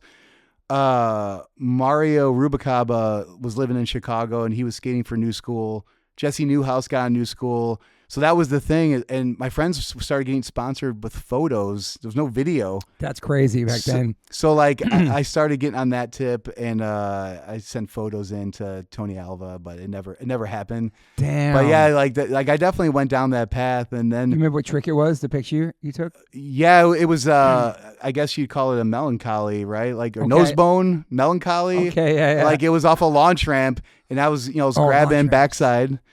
Yeah, I have that photo. Dude, launch ramps. Copy of it. Launch ramps was so sick. Dude, I love launch ramps, dude. And think about watching guys like Christian Asoy, Tommy Guerrero, such style off those ramps. Gonzalez, dude. I watched those videos over and over to try to learn method airs and all that. Oh, I love method. I could do a method air off that, and a judo air, and a 360. like grab like an inside and do a 360. Those are my main three. But yeah, I love like watching Hosoi with like all of his cut off shirts and around his waist, his like swag and his flying in the air and his hair. He's such a rock star, dude. You know him now, right? Yeah. He's the homie. I love him, dude. It's crazy in Cab too. Obviously, it's crazy us growing up as skaters and punkers and end up becoming friends with these people who I thought were like 20 years older than me. They're not much older than me, but you look at them like put them on this pedestal, then become friends with Cab and Hosoi. They're like most humble ass dudes, dude. Oh yeah, it's crazy. I remember the first time I met Cab was at Punk Rock Bowling, and our mutual friend Emily, who does punk rock and paintbrushes, she's like, Caballero wants to meet you, and he loves Rise Against, and I was like, what the fuck? So it was surreal, right? I was like, holy shit, and so I haven't talked to him in a long time, but we definitely like over the years, we'll text once in a while. Yeah, he's doing good. He has a band, Urethane. They play a bunch of shows now. Like, yeah. Yeah, he's doing it, man. It's cool to see those guys still. Tony Hawk too. Yeah, like his level. He's like still like learning new tricks and doing all this stuff. And oh yeah. Were you guys ever on the Tony Hawk game? Yeah. So we were on Tony Hawk's Underground. I'm trying to think. That's sick. You must have been psyched for that, dude. Yeah, I can't remember what fucking song. And we did a Black Flag cover. I think "Fix Me" was on a Tony Hawk game. But yeah, like, what's funny? We got more fans from video games than like radio play. Like, really? Off of video games. Yeah, like that's cool. That's crazy. So we were like on like a John Madden video game. But that shit, I didn't play video games, so I wasn't sure. I didn't realize how big it was. Yeah. So I was like, oh fuck. Yeah, we just made it onto the new Tony Hawk, and it was just like, dude, I'm just so honored to be on the new Tony Hawk game. It's like a dream. I never thought that in a million years, Yeah, and so like the Rise Against first show was the Tony Hawk Big Skate Park tour. It was Brian's skate shop. Oh yeah, it's in my We're thing. probably jumping. No, it's in there though. It's at the first show. Yeah, the first Rise Against show with Tony Hawk. Yeah, like so it was like we played on top of the vert ramp. Dope. We were fucking awful. So we had a different drummer for like 6 months. And he couldn't play fast. He didn't have the stamina to keep playing fast. So we would play, and he would just stop in the middle of the song. What? And he did that at that fucking skate park. What? And I remember thinking like, all right, all my friends were there trying to support. I was so embarrassed. And that was a time where I was coming from 88 Fingers Louie, where we were a pretty tight band. Yeah. But I was like, oh my God. And I remember thinking like, do I want to keep doing this? Like I was crazy. Stop in the middle of a set. I know. I was like, looking like, what are you doing? And that was a tour, like, I think Bam Margera was on that tour. Damn. I don't know if Jeff Raleigh was on it. That's cool. Yeah, but so like it was pretty crazy. I just saw footage of Goldfinger bringing out a gold plaque for Tony Hawk. He came out for their Superman song that went gold because of the Tony Hawk game. No way. Which is crazy, dude. This many years later. That's insane. I think that song blew up for them on the Tony Hawk game, obviously. Yeah. Yep. Yeah, the power of video games, because it's crazy. We don't play video games, but that's a whole other freaking world, man. Video games. Well, then I didn't realize, I don't know if it was Jamie Thomas on the 9 Club, or I was listening to, I think it was Jamie Thomas. No one knew what that was going to bring financial reward, revenue, right? Yeah. Like, and then, so like, I think that's how, maybe I'm speaking out of turn, but maybe that's how Jamie started Black Box and Zero was money from that. Maybe, yeah. Or I think he said that. But cool. That didn't even occur to me. I'm like, oh, he helped these dudes' careers because of a fucking video game. But like when he was pitching the video game, right? No one was really interested. He said, like, really, wow, yeah, like dude. because it was like video game executives are like, what? Like that's not. It's not going to be a thing. But now the soundtrack and this newest one, it's like Turnstile. Like everybody's on there. Like I think KRS-One's on there. It's crazy, bro. Like Awesome. I feel like I made it now. I finally went on a Tony Hawk game. It's awesome. Seriously. But just growing up being a skater and like just seeing these dudes and then end up being on the game or becoming friends, it's a really small world. It's crazy, man. Oh, totally. And I like that. Like there's a reason why I got into like that subculture, like skateboarding and punk. It's like that was my family, like you mentioned before. Is like that's how you're with like-minded people, and the fact that I'm like we're still submerged in these worlds after in our 50s it's awesome. I would have never thought like when I was a kid. And still seeing like Cab was skating the ramp the other. No, Hosoi was at the Warped Tour. Oh shit! And just Tony Hawk is still skating. And it's like, dude, even Omar Hassan, he's still killing it. Like I was like, God damn it. Yeah, there's so many. Kevin Staub's still skating. Yeah, totally. And then the new skaters too. There's like young girls that are just ripping it, like Olympics and all that stuff. Dude, in like 900s, it's just nothing. It's dude. easy for them. Yeah, dude, it's crazy. Okay, let's go back to Rise Against. Yeah. So it was Transistor Revolt. It's 2000. This band you guys started, huh? Yeah. Damn, bro, that's crazy. 25 years. And then Shepard Fairey did the artwork for the first record, correct? So he did the record for Siren Song. The artwork. first major label record. Yeah. And that was like, he was getting bigger. Obviously, he had, he was coming up more. It wasn't as big as he was now, right? Yeah. So before the Obama stuff. Yeah, exactly. Huge. I mean, insane. And he's still a bud with Rise Against. He's still like we went to, when we were recording our newest record, like we went to LA to he had an art showing. I forgot what showing it was, but it was like maybe a year and a half ago. Yeah. But yeah, he invited us out. Still obviously still doing his thing. I totally respect him for sure. Yeah. But yeah, so how soon did you go from Transistor to Rise Against? So like change that name. It was right when Mike. So when we started the band, I was like, oh, I'm gonna use my connections with 88 to try to push the band, and I sent one to Victory. Damn. I sent one to Nitro, one to Epitaph, Nitro, Fat Records, and I think I sent one to Hopeless. I would imagine I would have. And Mike calls me and he's like, "Hey, I don't like it." He goes, "I don't get it." That's what he said. I don't get it. I'm not, gets like, it now. Yeah, exactly. And he's like, you're a bud, but I'm not. I don't want to do this. And I go, give it a month, give it 3 weeks, keep listening to it. And I thought for sure he was going to be like, yeah, whatever. But he did. And he called me back and he goes, "Hey, I like it now. Everyone at the label's pushing for me to sign you guys. Everyone at the label likes it."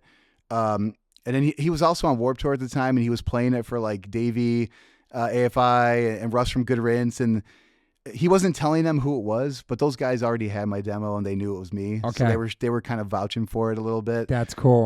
But yeah, so he signed us, and wow. But we were called Transistor Revolt, and he's like, "I hate that name." He's like, "You gotta change the name." I was like, "God damn it!" And then we couldn't agree on a name, and our drummer, there was a brief moment we had our buddy Tony playing drums, who went on to play. I don't know if you remember the band In Truth from Chicago. Maybe, yeah. Our buddy Chuck Zilke, who was in Even Score back in the day. Damn. So he was in Truth. Tony was our drummer, and he thought of the name Rise Against. And we're like, Mike goes, he's like, it's a little bit generic, right? And I was like, I don't know. I kind of like it. And so he's like, there's got to be another band called that. And he did a trademark search or a patent or whatever. And there wasn't. So perfect, man. Yeah. Yeah, it works, man. Yeah, totally. So Fat Records put out the first record. Wow. Okay. And so before you guys put the record out, you guys start playing shows and start getting a following too before the first record, or yeah. So like there's a buzz going on, or there was a buzz, and there were some kids in Chicago, like some hardcore purists that were like, "You guys are spoiled. You're on Fat."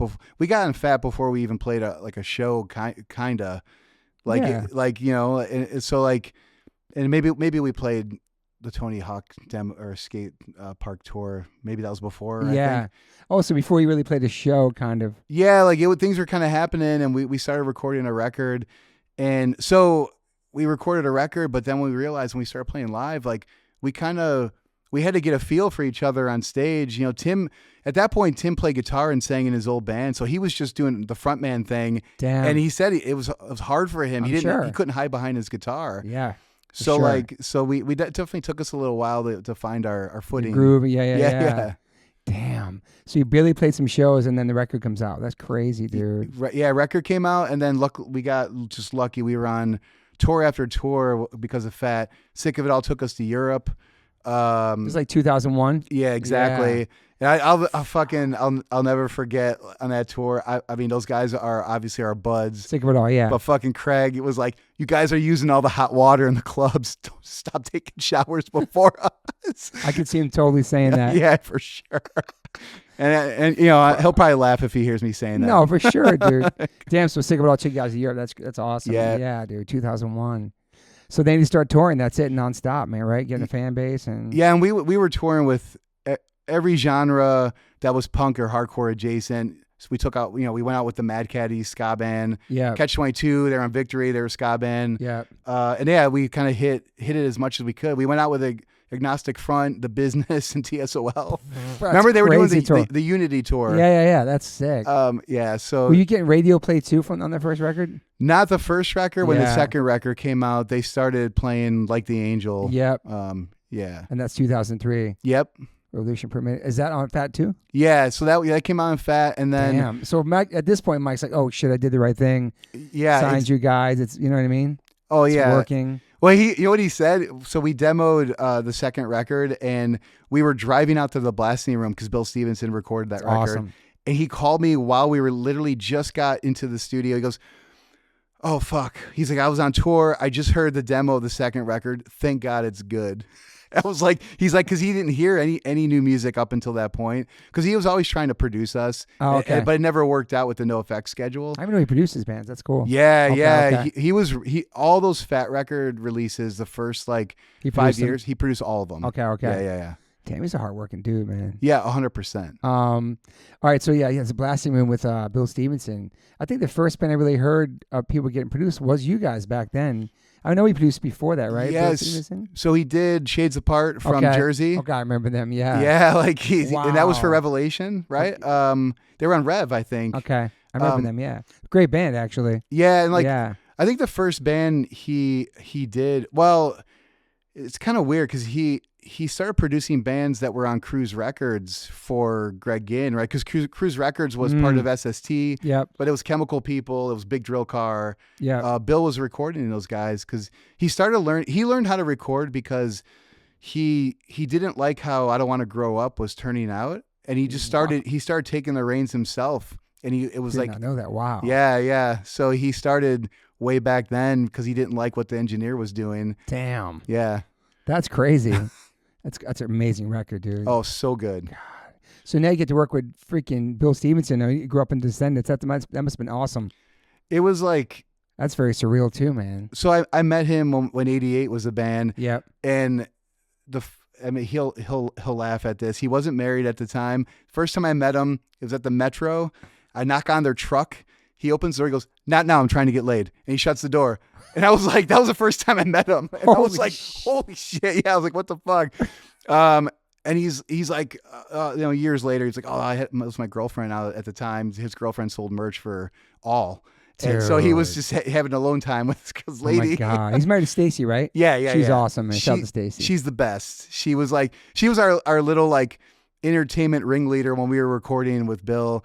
She dragged us out of the studio every night to go karaoke, go bowling, cool, man. Play air hockey. We would shower. We used to shower at their house because the blasting room didn't have a shower at the time. So we were staying at the studio. So we met Bill, and it was like the first week of being there. I could not get myself together because I was like, fucking Bill Stevenson. I couldn't relax. Then the first bass track, because Bill tracks all the bass for records he produces. Okay. And then Jason Livermore, the other guy at the studio, does all the guitar. Okay. So Bill, I'm about to play the song Like the Angels, first song I was going to track with him, and he hits stop on recording. He goes, wait, he's like, what are you trying to do? I was like, I just started sweating because I was like, oh, he thinks I suck. But he was legitimately asking, what's the vibe of the song? But I got in my head. He still talks about that to this day. What are you trying to do? I was like, oh my God, this fucking guy. But yeah, so fun to work with, cool to work with, yeah. Fun to work with, hearing all the old Black Flag stories. Oh, bro. We spent hours talking about Black Flag and playing with Bad Brains and playing, because they would obviously open or. Yeah. Or even playing with Naked Reagan in Chicago. He was just telling me all old stories. It was great to hear. Amazing, man. He's such a legend, dude. He needs to write a book. He should. Yeah, for sure. He's been through a lot of stuff too, man. A lot of hell stuff. Oh my God. Dude. I mean, he's like, I died 3 times basically. Yeah. I was like, holy shit. The last time I saw him, he lost a lot of weight too when I saw him. And yeah. And he's definitely But on that coffee still, man. Dude, I took him and when they're doing the flag thing. It was cool. Well, Keith, so fucking Amazing, tight. yeah. But they played Wicker Park in Chicago. They played Double Door, and I took him and Steph into this coffee shop, and Bill walks in and he orders. He goes, "Can I get 8 shots of espresso to go?" And the barista goes, "I'm not going to do that. That's going to taste terrible. I'm not going to allow that to leave the shop." They wouldn't sell it to him. What? And Bill goes, "Wait." He's like, he's looking around. He sees like punk rock memorabilia around the shop. He goes, "But I invented coffee and punk rock." He can say that though. Totally. He's like, they wouldn't sell it to him. I was like, holy shit, you were denied. Because he puts it in his thing and he drinks it before he goes on stage, bro. Totally. I don't know how he sleeps at night. He says he stays up all night. Yeah, he doesn't sleep. He'll fall asleep early in the morning and he'll sleep all day. Bro, it's just crazy. Like I think my heart, I have to take a shit. It would just go right through me before he came on stage. Totally. And then dehydration. It's just like, he told me that recently that he still does that. It's crazy. When I first heard Descendants, I was like, coffee? Like I was so young. I'm like, I thought that's something my mom drank. She drinks Sanka. Like totally. Why these punk rockers talk about drinking? Isn't it like an old person thing? Yeah. They're really like back then put in my mind. It was like so kind of crazy to hear him sing about coffee back then. Oh yeah. Obviously I get it now because I do drink coffee, but like back then I was like, fuck, it's crazy to be even singing about that. Yeah, it was like a thing, right? Because even eventually Black Flag had the song Black Coffee. Drank the black coffee. Yeah, totally. Yeah. Like I was like, oh shit. But I hated coffee growing up. Me too. Hated it. Yeah. It was like my mom would drink it. Her breath was like coffee. Totally, 100%. But then when you get older, like I don't know, it's weird, dude. Yeah. Dude, I remember my grandmother making coffee, and it was the first time I saw someone put ice in coffee, and that was way back in like literally it was probably like late 70s. I was a kid. She might have created iced coffee. I know. I was thinking that like because she's like she never liked the hot beverages, but she liked coffee. Damn, dude. So we got the second record. This is with Bill. Yeah. Who did the first one? Yeah. So Mass Giorgini from Sonic Iguana Studios. Okay. And Mass played in the band on Lookout that was called Squirt Gun. Okay. And like he was kind of instrumental in the pop punk world in the Midwest, where like he was boys with Green Day. He built Billy Joe's studio in his house for him. Yeah. And he would record. He recorded like Queers records. Nice. Yeah. So he was kind of in that world. So we got Bill in the second one. Yeah. So at that point, when this one comes out, are you guys at a different level? Or you have a single, right? So it's a single on Fat Records, right? Yeah. And I remember at that time, Fat Records started hiring a radio person. Gotcha. And I think it was our mutual bud, Christina White. Yeah. So she was working at Fat. And she was pushing that song, and yeah, like it's funny because her brother lives 2 blocks from me. Oh, the really? Town I live in, so I just hung out with her. She was visiting her brother. Oh, that's amazing, man. Because it wasn't really like to go to radio with Fat Records at the time, was it? Was he going to radio with other bands? No, it was definitely like a new thing. I remember we were on a European tour with the Lawrence Arms and the Mad Caddies, and people started like. At that point it was email. Like I didn't have a cell phone or anything. Yeah. And they were like, Q101 was like, that's the alternative station in Chicago. They're like, they're playing you guys. And I was like, what the fuck? And then, so I got home from that tour, and that was when like people were doing like their own phone lines in their bedroom. Like I live with my mom, but I have my own phone line. So I had a message from an A&R guy from DreamWorks after that tour. No way. And I was like, someone's fucking with me. And it was this dude, Ron Handler. He signed Papa Roach to DreamWorks, Alien Ant Farm, Power Man 5000, and Sparta, I think he signed. So it was a real phone call, yeah. It was a real phone call, and then we took a meeting, and then other A&R guys started jumping in the pot. Bidding war vibes. Yeah, but for us, we always held our ground with we want complete creative control. Yep. Less money. We'll take less money to maintain like our independence. Yeah, your integrity, everything. Yeah, exactly. Yeah. And that worked out. So the next one's on the major. Yeah. So then we jumped to it was DreamWorks. DreamWorks immediately got sold into Geffen. So we were literally only on DreamWorks for like 2 months, and then we were on Geffen. How was Mike about you guys leaving back then? He was super supportive because you know what he said? He goes, "You'll be back." Yeah. He goes, when this doesn't work out, I'll take you back. I'll give you guys advance money so you could all like buy houses. Wow. And then, dude. But he was super upfront, and you know what? he would have done that for 100%. Wow. Yeah, but we left Epitaph to go to MCA. Brett was totally cool. You guys can always come back if there's your home. Yeah, for sure. Oh, that's I rad. love independent labels. That's the thing. You could text Fat Mike. I could text Brett. But then you go on a major label and it's like there's 100 different people doing 100 different things. And by the time your record comes out, you might not even have the same A&R person that signed you in the first place because it's always like recycling people there, right? Dude, and that's always been the ongoing joke. It's like you meet somebody at a label and you're thinking, we're never going to see you again because it's going to be someone else. It's so true. But when we signed to Geffen, we were super lucky with our product, the product manager, the marketing team, because they were working on, at that point, the Blink record. Ooh. After. Is it Blink self-titled? No. Self-titled, the white with the white cover, and it had like Feeling This, right? Yeah, like, with the logo, the smiley face. Yeah. So yeah. that record was coming out. Damn. A Weezer record. I can't remember which one. So the same team was working all these bands. Jimmy Eat World, maybe, I think. That makes sense. Yeah. Yeah. So like, we were just in good company, and these people got rock music, they got punk rock. Mm-hmm. They understood it. So were people tripping you guys going to a major back then? Yeah, there was like punknews.org. Everyone was on there like, fuck these guys. You know? God, I hated the message boards. That was the beginning and the end of all that shit when they first came out. Bridge 9 board, that one, dude. It was like, bro. And I never understood the whole sellout thing to me, because it's like, if you love a band, you want them to make a living doing it and do it as long as they can do it and put great records out that you love. It's like, you want to support the band you love. It's so weird that like a label determines if they're the same people or not, or, you know what I'm saying? I hated that shit, dude. People forget what label were the Ramones on. Sex Pistols. Pistols. Sex Pistols. Yeah, it's like Sire, like, or EMI, like whatever, like major labels. And at 7 Seconds had gone on to something too with one of the records. Was like I saw that too. I forgot what it was. Was it Relativity or I forgot what it was. Because at first it was like Youth Brigade's label, correct? 7 Seconds. Yeah, BYO, yep. And then it was on something. Was it Caroline? I don't know what it was. Something, but. When I saw them do it, it was a bunch of people doing that, taking chances. Like, fuck it, why not? You know. Even Naked Ray Gun, they went to Caroline. So yeah, there.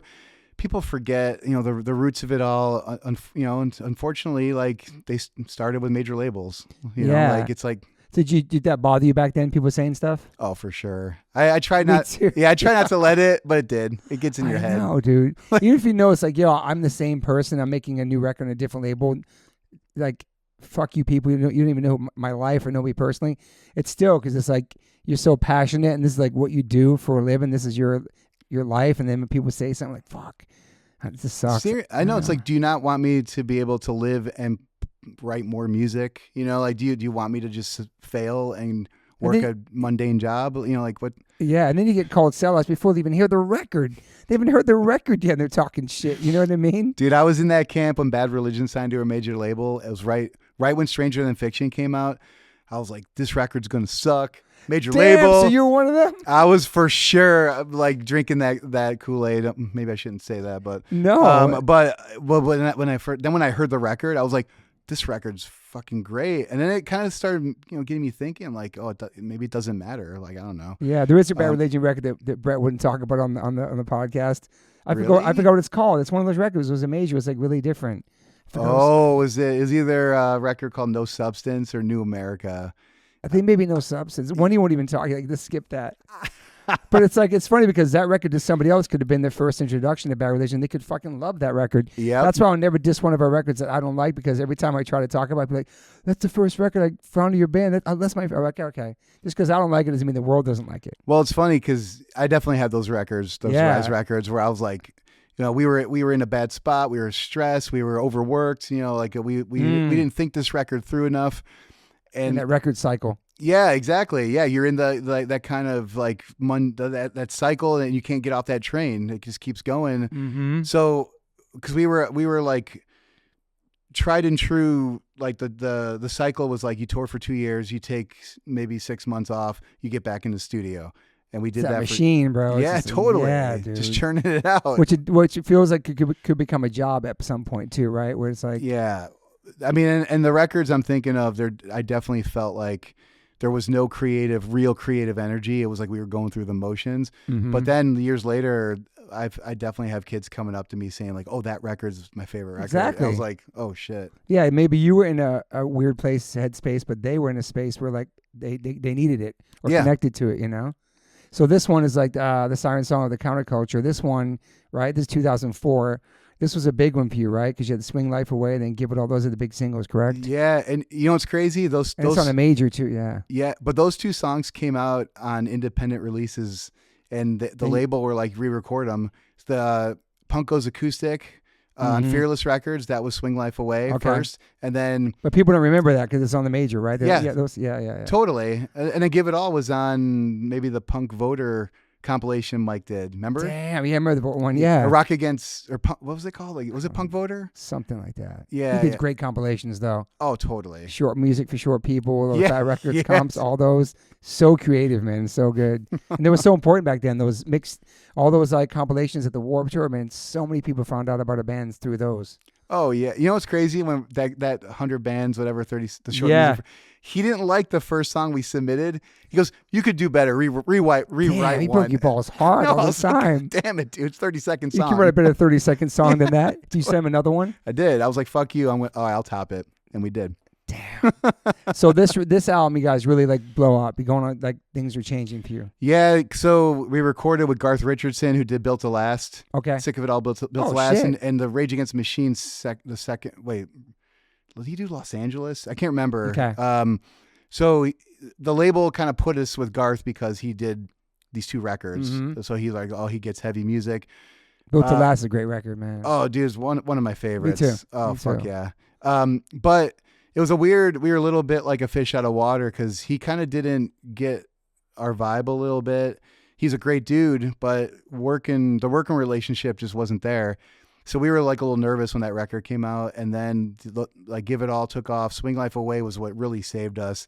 So we were nervous because that was the last ditch effort from the label. They're like, all right, we're going to release the acoustic song because the Give It All made a little bit of headway, but people are kind of they're over it, so they want something.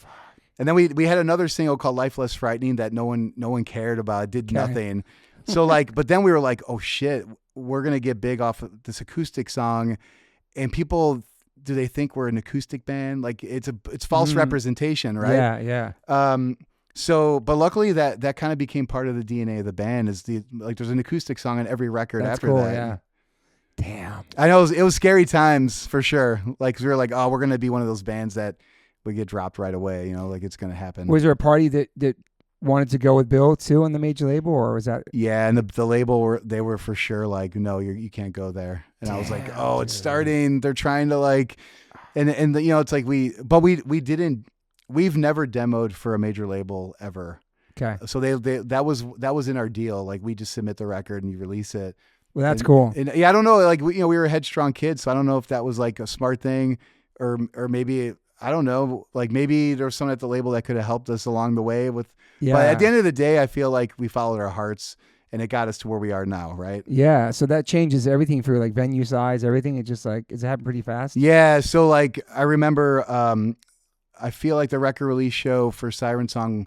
So maybe the first time we sold out the Metro. Damn. And so things were starting to happen for sure. And then we started doing like the radio shows. And then we were like, early, like midday slot at the Weenie Roast, right? Yeah. And you're like, oh, fuck. And then we slowly started working our way down to like playing later in the day on those radio fests. And then a lot of flying around too, doing all kinds of stuff, right? Totally. And that was when it was like, radio's a different thing now, right? Like where like it's more about Spotify's playlists and things like that, TikTok. But back then you probably like on a tour going to fly somewhere, come back, play a show, double shows a day, or going to radio stations early in the morning, then playing the show that night. Brutal, dude. Totally. Singing in early in the morning. Totally. Fuck. But that was part of the game. That's part of the business back then. This is what you did. 100%. But we did meet a lot of cool. There was a lot of radio reps like who went on to do really cool stuff. Like Tim Drayle. Maybe. So he's doing the Suicidal documentary. Okay. He was our Geffen radio rep for the Midwest. Okay. And he grew up in the Cleveland hardcore scene. That's cool. Yeah. So I got to meet him, and I'm still friends with him. It's awesome, man. Yeah. Just somebody in the mix from your world, right? Totally. Who gets it. Yeah. So you guys toured on that record for a while? Almost like a year, 2 years maybe, right? 2 years for sure, solid. Dude. Yeah, and like that was a time too where we would open for someone, and then we started to headline our own tours more and more. Yeah, and it was to me it was very organic. Like nothing, it was a slow and steady climb. It wasn't like we blew up over one song so quick, because by the time Swing Life Away came out, that record was out for like over a year. Oh wow, okay. So it took a little while. But yeah, like so we were, and I remember, dude, we didn't get into a bus until like our third record on a major label. Really? Like, yeah, we were like, fuck that, save the money. We're gonna be in a van. It's kind of smart though, man. Taking all that tour support though. Fuck. Totally. Like, well, and that's the thing. Like, we didn't want to be in debt, so we took very minimal money tour support. Smart, man. Yeah, like independent thinking, man. Yeah, Same, we tried. We tried. And too, like, I need a bus. Like going in the bus is unreal, man. Your first bus, night and day. Getting in the bunk, sleeping all night, waking up at the venue. Totally. So that didn't happen to like the wow. Yeah, like it happened way late. 'Cause I remember touring. Finally gave in. Well, yeah, we toured with Trio, Alkaline Trio. Awesome. Brought us out way back, and we were still in the van, and we ended up we grew, like, we had this gigantic trailer, and it was bigger than our van. It's Which is scary. Traveling. Super unsafe, right? Yes. Yeah, but I remember we were driving all night. It was long drives. We'd pull up, and I remember like Trio, they're like, "What are you guys doing? You're killing yourselves. Like what? Like you're you got to sleep. You need rest." Yeah. But we still held out, and then we eventually went to a bus. But yes, you probably weren't really taking tour support either because you really need it back then. Yeah, not at all. We were pretty self-sustaining for sure. I know. So smart. But then you give in. You're like, you know what? Then you go on the bus. Like you never want to go back after that. Can't go back. You can't, right? I mean, it's like you have to sometimes for little things, but yeah. Exactly, for sure. Damn, dude. Yeah. So that's 2 years on that record. Then The Sufferer and The Witness comes out, and that's like 2006. Major label still? So major label. That's when that record came out, it was like all cylinders were firing. Like stars aligned when we were writing that record. You felt pressure to write? You know what? So that's the thing. We had no pressure. When we wrote that, the label allowed us to go back to Bill. Oh, that's great, man. Tim and I always have a really good working relationship with writing music together. It's awesome. And you write some lyrics too, right? No, fuck no. It says online that you're part of like some of the inspiration for the song themes and writing. Oh, it's no for me. Okay. Musically, for sure. Okay. Not lyrically. Okay. But the mood of the song for sure will dictate the lyrical direction for Tim. Okay. But I think when we wrote that song or that record, it was like a good mix of songs. It was a great flow to the record. Everything just kind of came together, That's for me. That's my favorite record, I think. Okay. Yeah. All the stars aligned for this record. Yeah, for sure. And so before going into making this record, you guys pretty big at that point though from the record before? Yeah. Like playing like 1,000-seaters probably everywhere? 100%. Irving Plaza. Damn. That whole thing. I think we started doing like 2 nights at Irving Plaza. In a van. That's crazy. In a van. Dude, I remember. It's crazy. Dude, I parallel parked our van when trailers could still go into the city. Yeah. I parallel parked a van and trailer.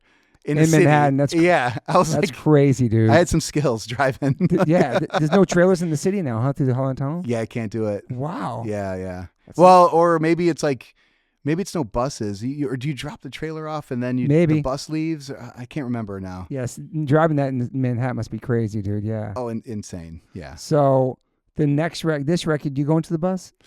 Yeah. So we're in the bus. Yeah. And then, so like this has 3 big singles on it too. Yeah. Right? And that's when it was like, we were like a K-Rock staple starting with this record. Like, yeah, it was like Ready to Fall, Prayer of the Refugee, and Good Left Undone. Good Left Undone. Yeah. So, but it was like boom, boom, boom. It was like, it's like every single that we added, it was like in like heavy rotation. Fuck. So I remember like friends of mine that lived in LA at the time. They're like, man, you guys are fucking always on K-Rock. Like I can't shake it. Yeah. Yeah. It's like, it's a good thing. And so at that point, you're making good money, making a living. Yeah, 100%. Just full on in the thick of it. And at that point, like I never really thought long term. I was like, this is just how it's going to be, right? Forever. And then, over the years, you kind of have ebbs and flows, right? Yeah. Like anything.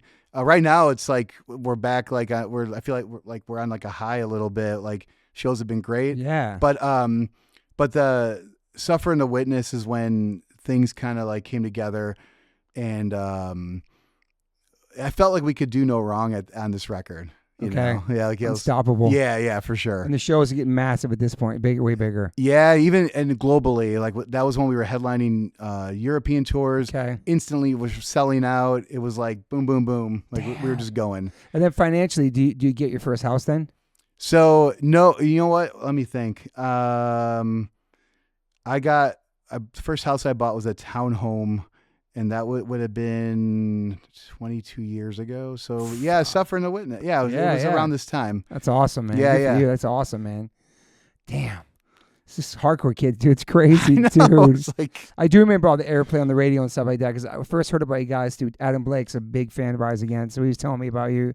I was like, oh my God, 88 Fingers Lou. And then Rusty would tell me about it. And I got history with Adam. You do? Do you know the story? No, let's go. What is it? So 88 Fingers Louie's playing the Melkweg in Amsterdam in January of 95. Okay. And, there's 2 rooms. Okay. The other room, Shelter's playing. Adam Blake is in the Shelter, and Mikey Rhino's their sound guy. Oh, I remember Mikey Rhino. Yep. Holy shit. Yep. And so Mikey Rhino went on to work with like AFI and Explosion. Okay. But I that's when I met Adam. It was 95 when he was in Shelter. That's the year before he joined H2O, which it was his last tour with them. That's crazy, Insane. Dude. Damn. Yeah. Shelter was popping in the 90s back then, too. Oh, totally.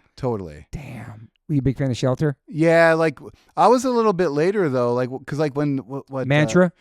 Yeah, that was what got me. So that record's good, great. Dude. It's a perfect album, yeah, dude. Totally. So you got in late. Then you went back and checked out the other records as well. Yeah, like because I kind of went like obviously like Youth of Today for sure. Yeah. To me, it was like there was like the big 3 in my head. It was Gorilla Biscuits, yes, Judge, Youth of Today, right? From that world. Mm-hmm. And then I wasn't super sold on Shelter until Mantra. Then I went back.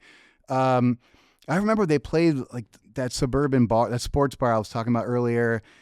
Yeah, it's like I didn't go because I was like, oh, I'm not sure like what the vibe they're like what the direction they're going. Yeah. And I still kick myself for missing that show because it would have been nuts. It would have been nuts back then.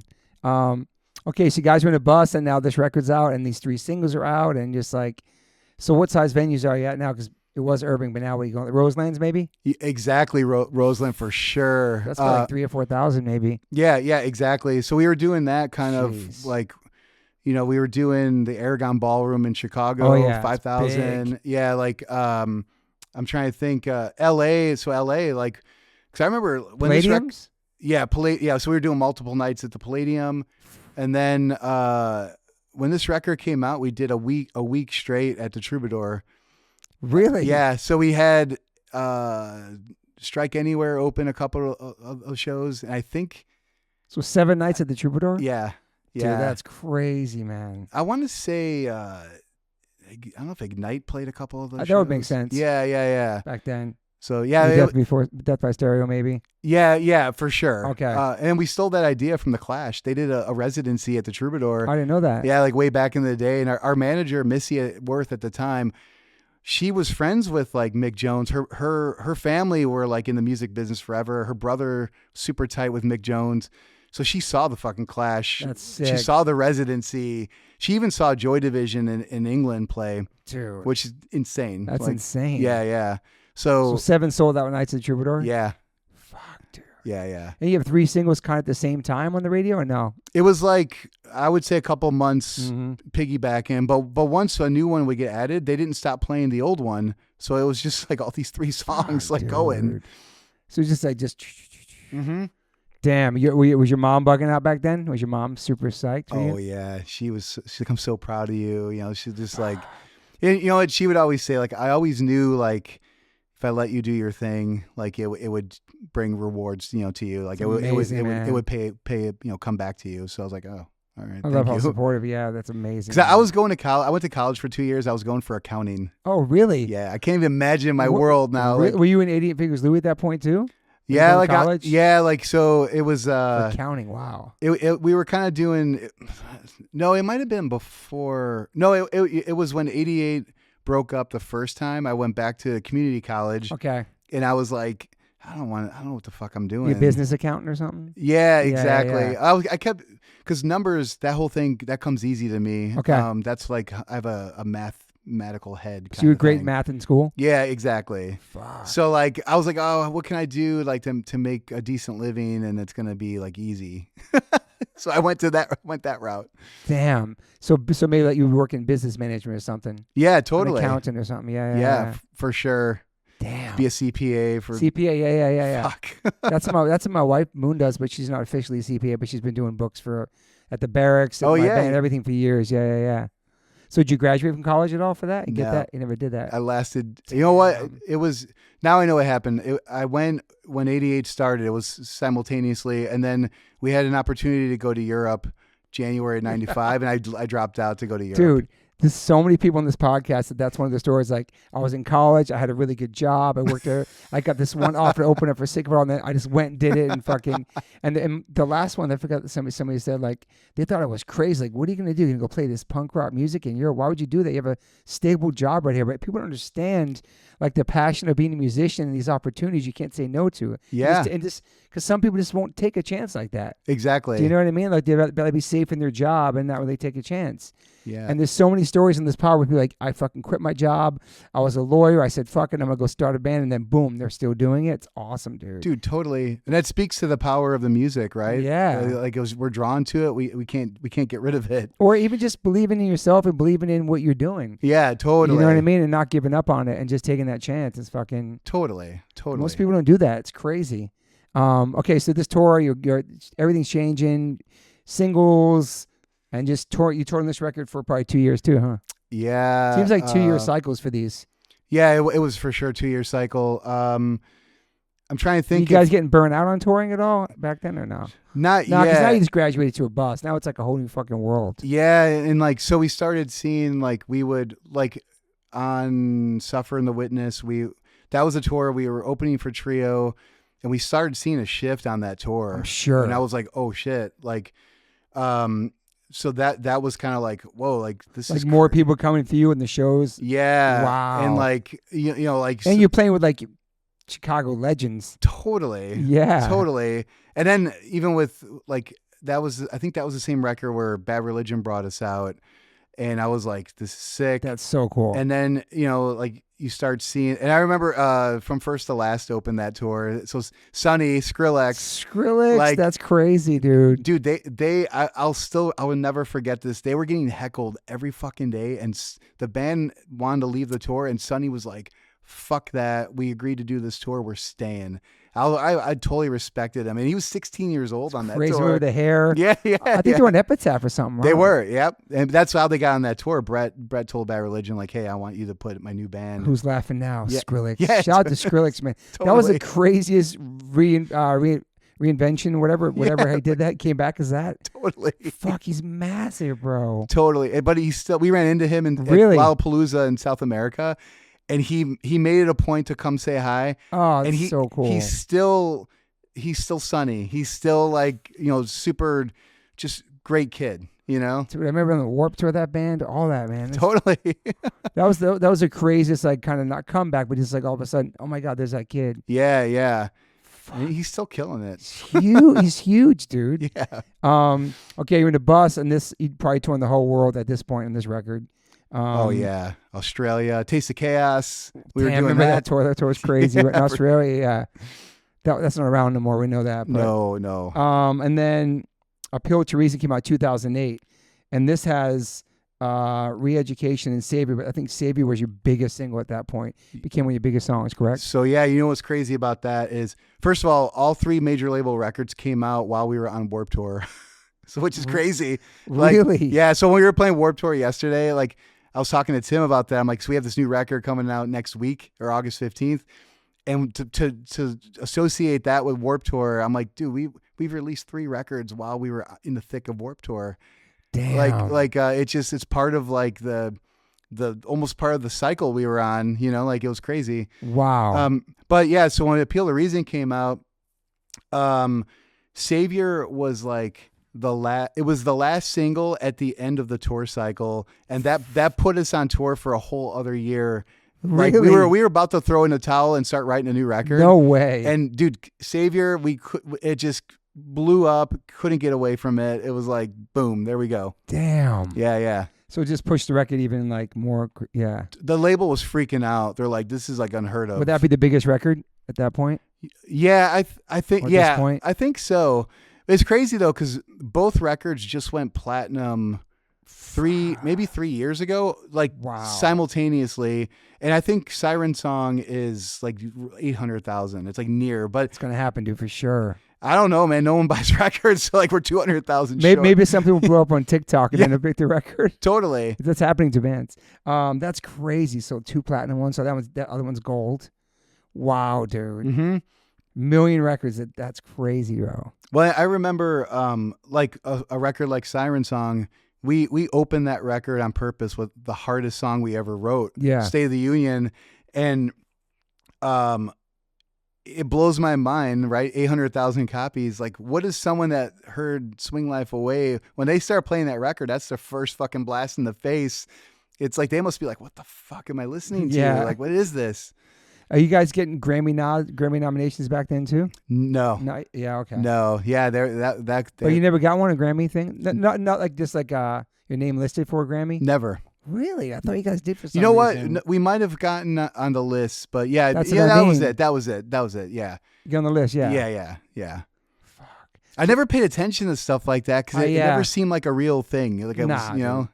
So this one, there's like a gap between this one and Endgame, a couple years. Yeah, so that was when we were like getting burned. Yeah, we took a little time. I could see that. Yeah. You toured on this one, Appeal to Reason, for a couple years too, right? Yeah, for sure. Because it's a huge song, dude. Well, that was the thing. Yeah, Savior put us into almost 3 years of touring. Fuck. Like, yeah, and we kind of got off that thinking we were on top of the world, and we took maybe a year off. Maybe a little less than a year. Be with your families, man. Yeah. Exactly. Was that hard to balance the family life and this too at that point? Oh, yeah. But luckily, you know, my wife's a rock, so she was. Yeah. I would kind of you fuck up the program when you come home from tour. Yeah, because she has her whole thing going on, and you're like, you jump in the mix to be the fun dad. Yeah, totally. And she's like, yo, do this, do that. Yeah, she's like, no, we don't.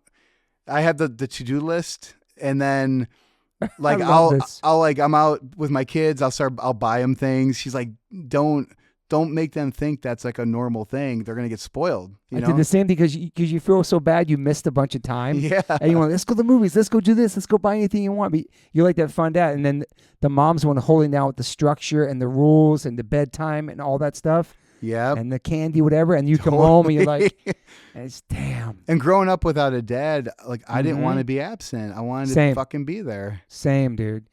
It's interesting. We have so many similarities in that way. And then also when you come home, my wife was like, just hand me Max. Here you go. Change the diapers or do the dishes or do that. Like just holding down the fort. Totally. But you have 3. That's way different, dude. Yeah. Well, my third one, when Nico was born, like it was chaos always. And then my wife's a hairdresser, so she would work. She worked 2 days a week. So when she would go to work, I was like, what the fuck? What do I do? And then, you know, like grandmas would come over to check in and make sure the house wasn't blowing up. Grandmas are the best. Yeah. I realize now too, my wife was telling them, check in and see if it's like, come see what's going on in the house. Yeah, totally. So that record pretty much at that point is the biggest one though, in 2008. And then the next one's 2011, Endgame. Yeah. Damn. Yeah. And like, so is there pressure then at that point for a hit? That's when we started feeling like, oh fuck, like in our heads we're like I felt like we were falling into like, oh, are we rehashing old ideas? Are we, you know, does this sound like this song we wrote on this record? And part of me, like I got to a point where I had to shut that off and just not worry about it. Because when you start worrying, it's a roadblock to creativity, right? Absolutely, man. So I tried to let it go, but what I realized too is, I don't know, I would assume this was kind of a reality for Tim where every song, you know, he was trying to top himself lyrically, and like you're going on Endgame, which was what, our fifth record. that's hard to keep it fresh. Yeah. And because all eyes were on him with lyrics. And I saw him going through that with like writing lyrics at the studio, because he would fine tune everything last minute always. That's just how we work. But I could see that weighing on him, and because a lot of the music was done, and we went a couple months, and he was still trying to get like the solid lyrics down. Did you take a longer time for this record, recording it? Yeah. I think it was like a solid 2 months at Blasting Room, and then we would come to LA, and Chris Lord-Alge would mix it. Oh, that's sick. And he was definitely a part of that team for like part of our team for like 3 records. He definitely like. He nowhere near comes from the punk world, but he definitely got the big guitar sound. Yeah. He was kind of a part of like our journey for sure. And is the label in the mix at that point trying to like get you guys right a hit? So no, they still let it go, They but still gave the freedom, yeah. But our guy was Tom Panunzio, who was Jimmy Iovine's right-hand man. Oh shit. And he was Jimmy Iovine's engineer on like David Bowie, on Bruce Springsteen. Tom Panunzio did like the Vacation record for the Go-Go's. Wow. So you met Jimmy, obviously? Yeah, for sure. Okay. Yeah. And bro. They were like thick as thieves, Tom and Jimmy, for sure. But Tom would kind of be we used him when maybe the mix wasn't going our way. Tom would step in and smooth the waters a little bit. Okay. Because like I said, Chris is a great dude. He's a great mixer, but he comes at it from a different world, you know? So he's like, oh, you can't make these guys sound too glossy. They're punk rock. That's cool. Yeah, for sure. Somebody had your back over there, yeah. So this one's got 3 big singles too. Help Is on the Way, Make It Stop, September's Children, and then Anti-Bullying. That's like the anti-bullying one, right? Yep. LGBT community. That's awesome. So were those big ones too? Yeah. You know what? I felt like none of those hit. They're pretty powerful though, for the message. 100%. Yeah. The video for Help Is on the Way, we used like real footage from Katrina, Hurricane Katrina. That was really powerful. I felt like Savior was it exploded so big. I felt like it was hard to match that, and you never can like repeat like a moment in time. No, you can't. Yeah. But they're definitely important songs, and they're songs that we still carry, in our set list now. Yeah. But maybe didn't quite have that impact, Was that a big record too, Endgame? Yeah, for sure. That was like, we were like, I felt like we had our career was like cemented a little bit. We were like a little bit, at that point I still felt like we were like untouchable a little bit. Yeah, what size venues you playing at that point? So that was when... Bigger than Roseland. Now you're like on some... Endgame was when we sold out the Forum. Damn, yeah, that was dude. that was the best tour. Rancid opening. Oh yeah, I remember this. Sick, Damn, you had Rancid opening. That's crazy, dude. Yeah. And my history with Rancid goes back to '88. I met those dudes through Book Your Own Fucking Life. Oh, really? And it was right when they signed to Epitaph, and they had just recorded the self-titled record, or the first record. Great record, man. All the records, man. One of my faves. My favorite band. Yeah, dude. Rancid's like one of the, I would say my top greatest American punk bands of all time. You know what I mean? Absolutely. And everything. So that's cool. So they got to open up for you. Was it kind of cool having like them on there? Yeah, of course. Oh yeah. I mean, because like the first time 88 Fingers Louie toured outside of Chicago, so we hooked up with Rancid through Book Your Own Fucking Life. It's amazing. And it was right when Lars joined the band, and we played like South Carolina shows down south with them, and that's when I met those dudes, and it's like we're still buds to this day, obviously, man. But yeah, it always tripped me out. We would play. I remember playing in those shows and watching like Matt Freeman watching me play bass, and I was like, "Oh shit!" That's amazing, I was like, dude. But that's cool, man. Just having like your heroes like come on tour with you too. You know what I mean? It's totally. Like, so you guys always pick the bands you wanted to pick. Absolutely. Yeah, it's like always our decision. Like a group, like the band picks all the bands together. Yeah. I know that Blink does that too. Each guy picks like a band they want for like the different shows. Yeah. Because they got like, it's really cool. So that the anti-bullying song that was a powerful one, and that was a big one too, I think, right? Absolutely. That time. Yeah, and like June's Pride Month, right? So we played it all. Cool. We were in tour in Europe. We played it every show. Like, yeah, that was definitely an important song for us too. That was when Tim started doing press for like NPR. It took it to the next level as far as like, awareness. Yeah, I love that you guys always have as big as you guys are, you have a message too, and it's like awesome because not many bands can play on the radio or even talk about anything with any substance. You know what I mean? Totally. That's just the hardcore kids in you. That's who you are. Like totally. It's awesome. And then it's 4 years to the next record, 2014. That's a long gap too. Black Market. Is this one? Was this one of the records you mentioned? You were really we were definitely mentally you were burnt mentally, physically. What's like the longest break you guys took throughout these years? Like a year? That was it? Yeah. Fuck. Yeah. Dude. Yeah, because it could be draining on your mental, on everything, your family, just your physical, all that. Like it's a lot of, for the listeners, it's not as glamorous as it looks. Like whether they're flying or in a bus, you're still away from your family, your regular sleep, your eating. It weighs on you, man. There's a lot of sacrifices involved in being in the band. Oh, absolutely. Missing weddings and funerals and deaths and everything, Well, and it gets to a point where you realize you're with your band members more than you're with your wife, your kids. That's like yeah, man. Man. It's like the balance is so important, the family balance, man. Yeah. I mean, we try to do that now. We try to like, we're aware of how long we're gone, how long we're at home. We try to like be smart about it. Were you the first guy in the band with kids? No, Tim was. Okay. Yes, Tim had his daughter when we first signed to Geffen. Oh shit, okay. So she was at the Warped Tour show yesterday. She's like going to college in Phoenix. That's amazing, man. But does everybody have kids in the band now? Everyone but our guitar player, Zach. Yeah.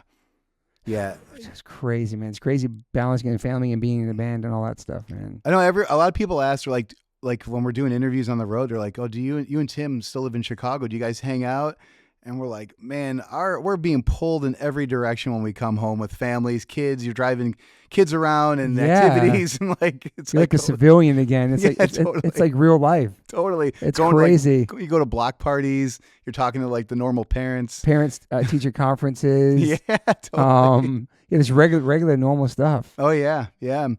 Sometimes that trickles into our world where like we played a radio fest in Detroit, and my son's teacher was from Detroit, and she went to the show, and I got her backstage. It was awesome. I know, totally. It was like blowing my mind. I was like, holy shit. But it's just like it's like because touring is like fantasy in a way, because you're like just playing music every day with no responsibilities, but playing for however long you guys play all day. You're just like waiting around to play whatever you're trying to do. Yeah. And then home is just straight reality every day, from the time you go to bed, time you wake up.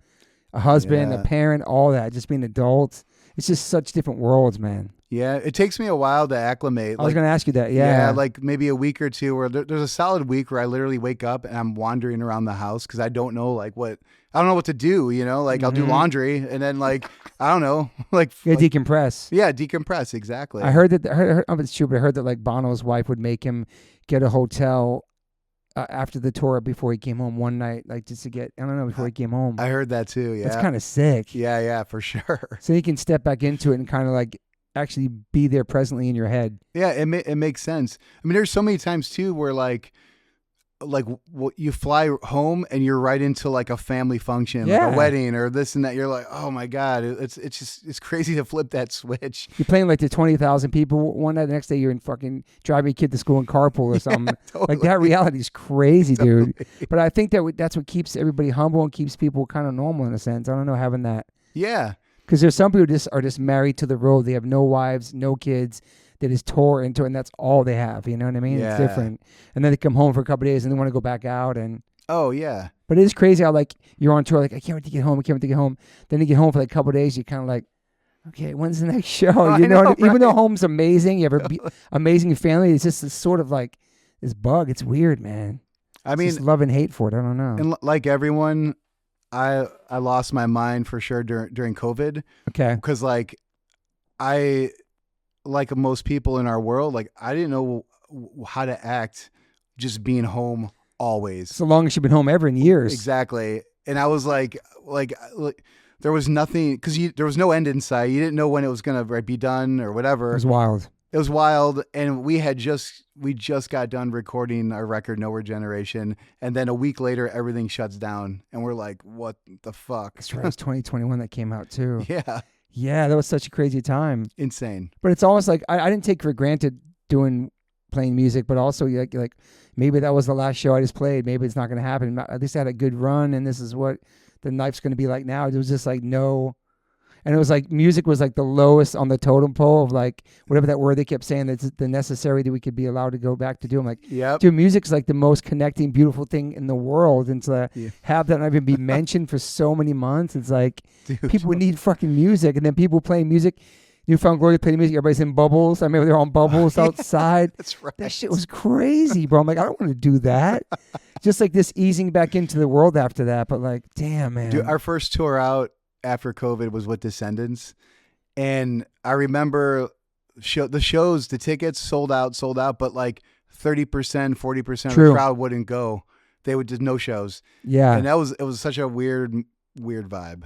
It was, man. Like, we played one like that in 2022 where it was like half the people came, dude. It was such a bum out. Dude. I'm like, why are we doing this, dude? Yeah, exactly. Why can't we just wait a little bit longer? Yeah, totally. But you couldn't wait because you just needed it, you know what I mean, for your soul.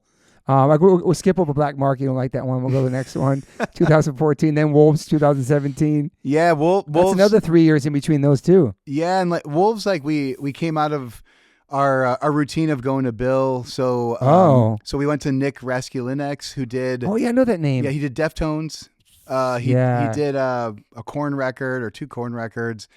But he did a Foo Fighters record too. That's his how could I forget that? That's another name probably, yeah. Yeah, like, and he was great. He lives in Nashville. So we were in Nashville, and it was like right before Trump won the election the first time. And that was the world went dark. Yeah, dude, dark times, man. Like, and then it was in Franklin, Tennessee, which is very, very right. Oh, yeah. And like, so I would drive to the studio, and there's Trump signs all over these people's farms. Like on the fence. We know a lot of people live in Franklin too. There's so many musicians there. Wow. Yeah, Franklin's interesting, man. So you saw the signs, Saw the signs. What a weird place to be during that time. I remember not watching the results come in because I was like, "There's no way he's gonna win." And I woke up the next day and I was like, "Oh fuck!" Like, dude, he won. we were in South Carolina on tour when Obama won. We were so hyped on stage, everything, and the people in the town were not psyched. That was the weirdest place to be too. Oh dude. Yeah, that was such a weird time because it was so exciting and beautiful at the same time. It's like, where are we? Yep. So damn, you're in Franklin during the wow, dude. Yeah, and like that. So that's where Wolves was done. That's where Wolves was done, and you love that record too. I like the songs a lot, and I like it was kind of a little bit of a weird thing too, where Nick, you know, he's great at what he does, but maybe he wasn't the best fit for Rise. So like there was a lot of like I always took that the influences that like Adolescence brought in Bad Religion with like 3-part harmonies. Love I mean, that. you guys have done 3-part harmonies. Sure, I love that. That was such an afterthought for him. Backing vocals, guitar overdubs, like a kind of an afterthought. We were like, whoa, like that's not part of our thing. Weird, you know. So like it's part of ours, but yeah. Yeah, exactly. So he was more about like finish the lead vocal, worry about it later. And I'm like, yeah, but that's not. You know, so like we kind of lost control with that, or no? A little bit. Gave him too much control, or I don't know. Yeah, we kind of we had the last week of recording that record. We were like, fuck it. So Tim went in and did a bunch of guitar overdubs, and then I kind of pushed the backing vocal thing as much as I could, and then Dave Sardi mixed that, and he was fucking awesome. Dave's the best. Damn. Yeah, because he was in Bark Market. He was from New York. He's a New Yorker. Okay. Yeah. So he was great to work with. But you guys toured on that one a bunch too? Wolves? Yeah, that was when we went out with Deftones. Oh, that's sick. Yeah. Was the Black Market a big record too? Black Market is when we had a little lull. Okay. So it was like one single. I don't want to be there anymore. That was the single. Yeah. Yeah, and it never took off. And we were already kind of in this overworked stage of our career. And writing seemed forced, and like I never had writer's block until that record. Okay. So as far as music goes, and then but then Wolves things started picking up a little bit more. So for Black Market, you feel like you weren't unstoppable at that point. Yeah, it was when like reality kind of set in. I'm like, oh shit, like this could. Yeah, every band has a record like that, but also that could be somebody's right now listening favorite album the first time they heard you. Oh, totally. You know what I mean? Same with Wolves. Absolutely. That's what's crazy about it, because it's like you know what you went through to make that record and how you feel about it, maybe, but then somebody else, it's like, it's the most important song they ever heard by you. I don't know. It's crazy, dude, how it works. Well, yeah, and that for sure has happened. Like even recently, where like kids will like Black Market's my favorite record, or Wolves. Like, why don't you guys play this song, that song? I'm Do you play songs from the Wolves in your set now? So like last night, we played. Not last night. No, we haven't been actually. Like we would play the song "The Violence." That was a single off that record. Yeah. And then we kind of stopped just to mix it up. We have some records we don't play any songs off either, but people always want to hear them. Like in South America, like one of our songs is huge that we never even played in America, but it's like it's on a random record that I'm not psyched on. But I don't know, it's weird how that works, dude. Dude, totally. So we did the Metro's 40th anniversary. They celebrated their 40th anniversary. And we did a weekend residency. So we played 3 shows in a row. Awesome. All deep cuts. So we pulled out songs from those cool. records. Yeah. And then we relearn them again. We relearned them, and it made me like like Black Market a little bit more. That's cool. Like you can kind of appreciate it now. When you go back to it. Yeah. Exactly. Like, but that was super fun. Like, because nothing's muscle memory, so you really have to kind of pay attention. Yeah, and Tim's gonna learn all those lyrics again. And then, dude, for sure. So when Black Market came out, didn't do as good. Do you feel like it's over for us or no? Were you like? I didn't think it was over, but there was definitely like a little bit of like, oh shit, like how we, like in my head I was like, how are we gonna come out of this little rut, right? Like, because like venues got bumped down a little bit on that tour, and I was like, but then I was kind of thinking about bands I grew up listening to, and everyone's gone through that. Bad Religion, whatever. Or maybe go disappear for a little while and come back with a new record too. Sometime take a break, right? Yeah, exactly. Like regroup, like kind of. Yeah, the Wolves I felt like was a little stronger than Black Market for sure. Yeah, the Noah Generation, that's 2021. So Pandemic, damn, dude. That record is my second favorite record. Nice. Compare next to Suffer, and again I felt like stars aligned. The writing was strong. Lyrically, Tim was on fire. Great. Yeah, and then the fucking pandemic hit, and I was like, damn, this record is gonna get lost. So you didn't really get to tour on that till a couple years after. Yeah. We sat on it for a year and a half. We released it late. And then when did you finish that? Because it came out 2021. So we finished it 2020, March 2020. Damn, dude, the whole world was over, dude. Yeah. So we were still kind of in Fort Collins when I remember we had to fly back to finish some backing vocals, and there was a note from the hotel saying, sorry, due to I forgot what they were calling it back then. I forgot either, man. Yeah, I forgot how they worded it, but they're like, our hotel's closing and you have to check out tomorrow. And I was like, oh my God, what's happening? It was scary, dude. And I had a ticket to fly home, and I was so scared. I rented a car and drove home. What? Yeah, I drove. From Colorado? Yeah. I think I probably would have done the same thing. I was like spraying off my clothes and putting them in the wash and coming to the house in my underwear and fucking. Oh, dude. Max had a gas mask on at the Fallons. We were bugging. You don't. Everything changed every day. Didn't the fuck know what was going on, dude? I remember in the studio, Bill had 99% rubbing alcohol that he kept like rubbing his hands with, and his hands were getting all dried out and like fucking. I could see him bugging on this for sure. Yeah, because he has a lot of things that are going on with himself to like to keep the germs out. Yeah, we just didn't know. It was like, it's gonna be a couple weeks, couple months, freaking couple years, 6 feet distancing, the people waiting in line. Bro, it was crazy. I want to think it gave me so much. It was so crazy. People got PTSD from that shit, dude. 100%, and it's like. Oh, like the toilet paper shortage. Oh, the bro. Fucking, like... It was just, that's the one time where social media was like, it was kind of uniting. You could see the whole world going through the same thing at one point, which was pretty crazy to see us all stopped. But then also was magnifying all the negative and the scary. And it was just like, just made everything look so insane, bro. That's true. Like, yeah, like everything was under the spotlight of like any cracks in anything like I was doing really shine through, because I was like, oh. And then I was like, Tim could do like, he was doing some acoustic things online to promote the record. Yep. And then I was like, live stream things. Yeah. Yeah, live stream. We didn't do the full band like play on the internet thing. We did it once. We did once too. Yeah. It was kind of like, It was weird. It was weird for sure. We did it in my garage for Liquid Death. We did the Liquid Death live stream, which is pretty cool because you can't find it. It was just only up for 24 hours. Oh, sick. That we had a bunch of camp. That was fun, but it's just still weird, like trying to go off with like no audience. Dude, exactly. So when Save Our Stages, when they yeah. So we did one for the Metro. That's cool. Playing the Metro with no audience. Right. No audience inside.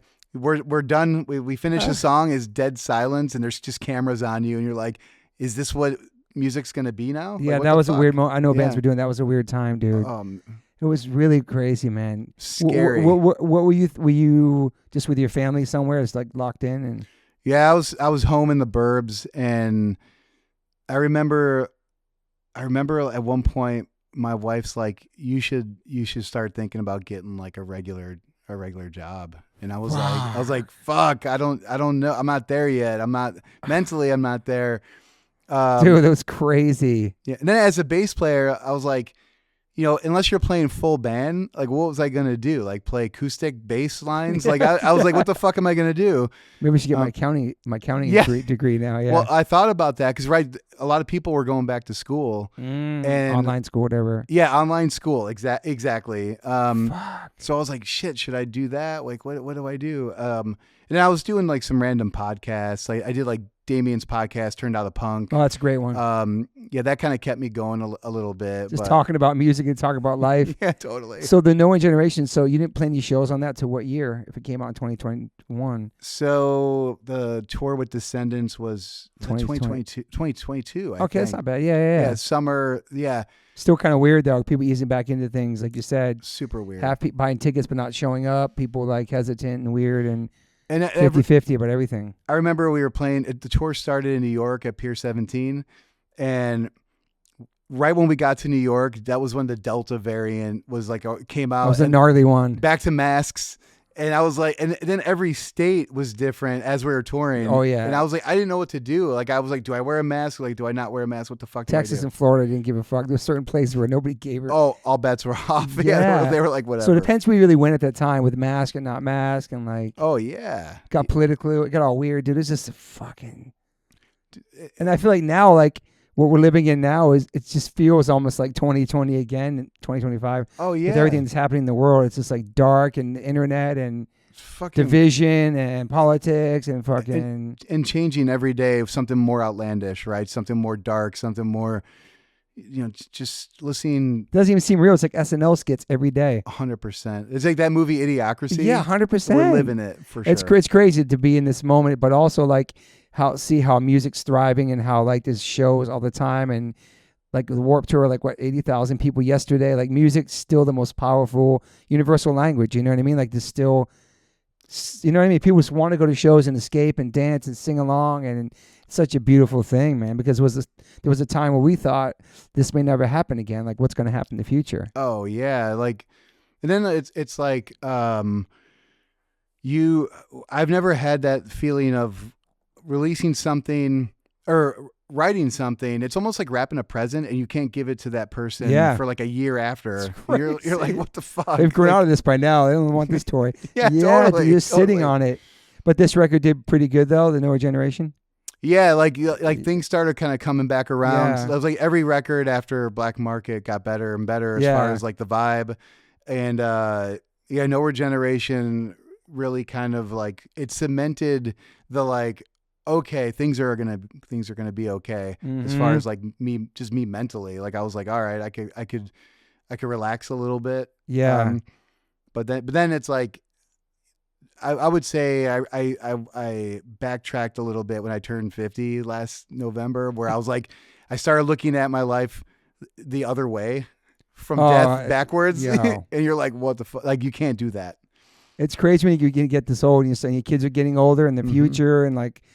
How much of our life have we lived? How much more we have? I can't. I know I get morbid sometimes about that too. It just sucks. Totally. Because we want to be here forever, dude. We're like I don't know. It's weird. Do you ever see that? There's like I don't know I forgot his name, but he does the death calendar. It's No. like it's your life expectancy, and he puts it in a visual, and he writes goals because it's based on this death calendar, and I Oh was my like, God. fuck, that seems the most morbid fucking. Oh, no. Fuck that. I know. It's crazy when we get older, man. It's crazy we're still doing this. I'm 55, you're 50. Yep. Got a good head of hair. Yeah. Fucking chilling. Got 3 kids. Craig and Armand. Oh, They dude. check. Those guys have such hair envy, hair punishers. But it's like they had me shave my head bald for the whole time I was sick of it all. And I never went bald. And then it's just funny. I love breaking their balls, man. But Ricochet's coming out this year, correct? August what? Yeah, August 15th. Okay. So I'm going to drop this podcast before that for you. Rad. I just realized that right now. That's perfect. Yeah, so like, and this is like a whole different vibe. Like we went to a producer who's not a typical producer for rock, Catherine Marks. Yeah, so Bill didn't do Black Market or No Generation? So Bill, so he did do Black Market. Okay.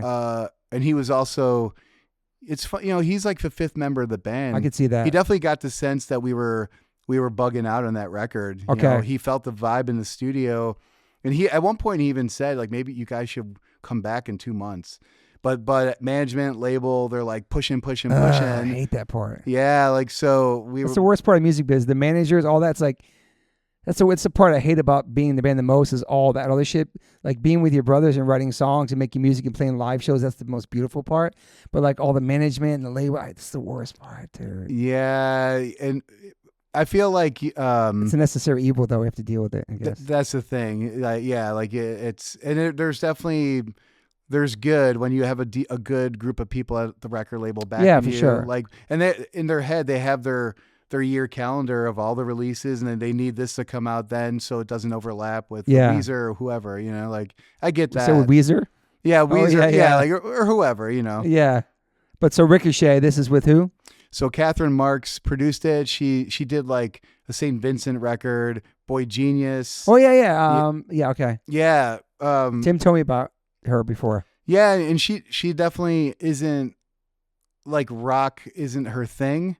So we coming at it from a completely different background for her coming at Rise Again. That's cool. And she purposely didn't listen to anything we did in the past. Damn. So it was a little bit of like a culture shock, not culture shock, but like it was a shock for me because it wasn't something we've been doing for 20 years, 22 years. It was different vibe. Yeah. And when did you guys finish that? So we finished last May. Oh, wow. It's been a while. What? So this record took a long time to get going. That's right, because he was on my pod last when he was talking about this record. Yeah. Holy shit. Yeah. So and that was just coming out. Our record label. That kind of goes back to them planning their year. Okay. And maybe we missed the first deadline, and then it fucked up like the rest of the. That's the major label shit. Yeah, exactly. Damn, it's the same label now. No, it's Loma Vista. Okay. Which oddly enough, they're actually an independent label. Okay. But it's Tom Whalley, who's a legend in the business. Okay, I know the name. Yeah. He signed like Avenged Sevenfold and Green Day. And, damn. Dude. Yeah. So. And Ghost is on that label. That's cool. I think Mastodon's on the label. Like, and did you guys just run your course with the major? Like all your contracts were up? Yeah, we had a 5-record deal and we did every record. Fuck, that's crazy. A lot of bands don't do that. They get dropped or something. It's crazy, dude. Wow, that's cool. Sometimes like 9 records back in the day. Yeah, dude. So we went from Interscope, which is Geffen. It's the same company, and then we did 1 record on Virgin with. He's kind of comes from the hardcore world. He did David Wolter. Okay. I think he's from Jersey. I think he did like a solo record for Surge from Quicksand. Wow. When Surge did that way back. But he was the A&R at Virgin at the time. Okay. So we did a one-off for Virgin. Then we went to Loma Vista. Damn, you guys been a lot of labels. It's cool. Yeah. Damn. So Ricochet's out August 15th, correct? Yeah. Is there a single out now? So we released, there's 3 songs out. There's Nod, a song called Nod, Prize Fighter, and I Want It All. Okay. And so they're out on all like the usual streaming, platforms. And the response been good? Yeah, it seems to be pretty good. Because you never know. Are you playing all 3 songs live now or no? We're doing 2. Okay. And then you don't want to introduce too many new songs in the set. It's fucking hate playing new songs, man. It's like the fucking cow stairs. You just get so spoiled with all the songs people know, like all the bangers, and then you play that, and it's just like, you have a new song. and just introducing new songs like later on in your career as well, and just like making your music too, man. Well, yeah, and so we did 2 songs at Warped, 2 new songs, and that's tricky because we kind of wanted to maybe play into the era thing with Warped, but then we're playing new songs, and it worked out well. I felt like it was a good flow. That's the thing, you got to make that set list flow. So when you throw a new song, it kind of just like a wrench in the gears a little bit. No, it's true. It's cool you guys continue to make music too, and just keep being creative and making new songs, and like, because a lot of bands don't really do that later on, you know what I mean? Yeah, it's important for me as a creative, as a musician. Like I need to get it out. I need to write. You know, that's like my only form of self-expression. You know. Yeah. Well, fuck. There's a couple things. I got some inside scoop. Let's see. A guy named your old roadie, Scooter. Roger, agnostic front, juicing fake tattoos on him and put him on stage. Dude. It didn't tell the rest of his band. Dude, this is the fucking best. So when we were on the Unity tour, we played, where was it? Bottleneck? Was that Kansas City? Yeah, Kansas City. So agnostic front, they're about to go on, and Roger, you know, he's Roger. He wasn't feeling it. He's like, you should. So they felt like Stigma and Roger fell in love with our roadie Scooter. Like this kid, like they thought he was the best dude ever, and he is. He's a great kid. But Roger's like, "Oh, you should go out as me for the first song."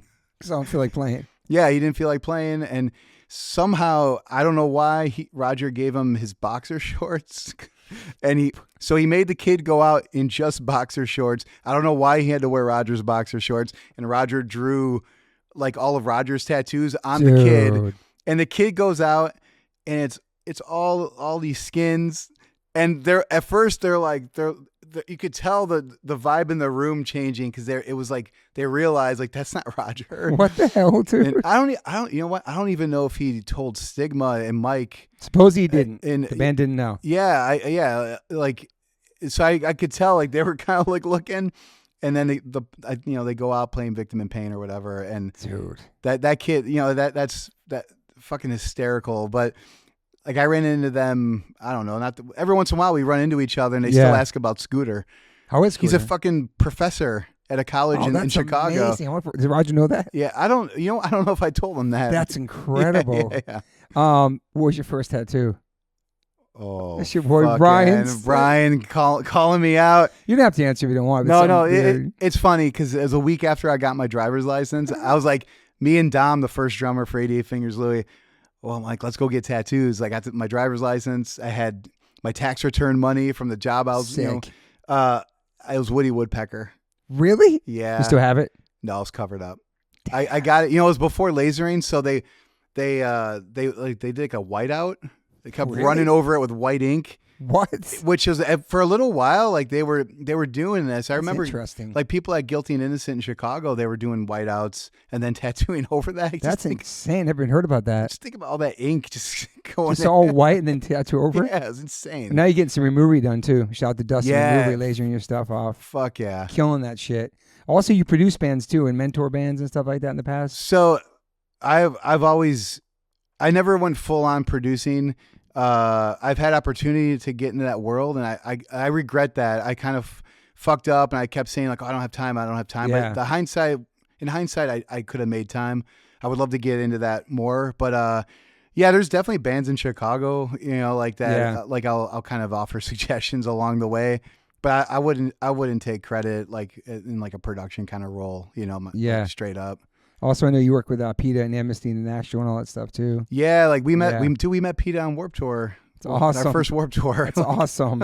Yeah, but you originally saw the PETA pamphlets back in the day, which is freaking cool. Way back, yeah, exactly. And you've been vegan now since when did you go vegan? You know what? I went vegan day one of our tour with Deftones. It's awesome. So Serge, who was in Deftones at the time, vegan. Correct. And I remember he kind of helped me on that tour. Like if he went to a good restaurant, he would tell you about it. Yeah, check it out.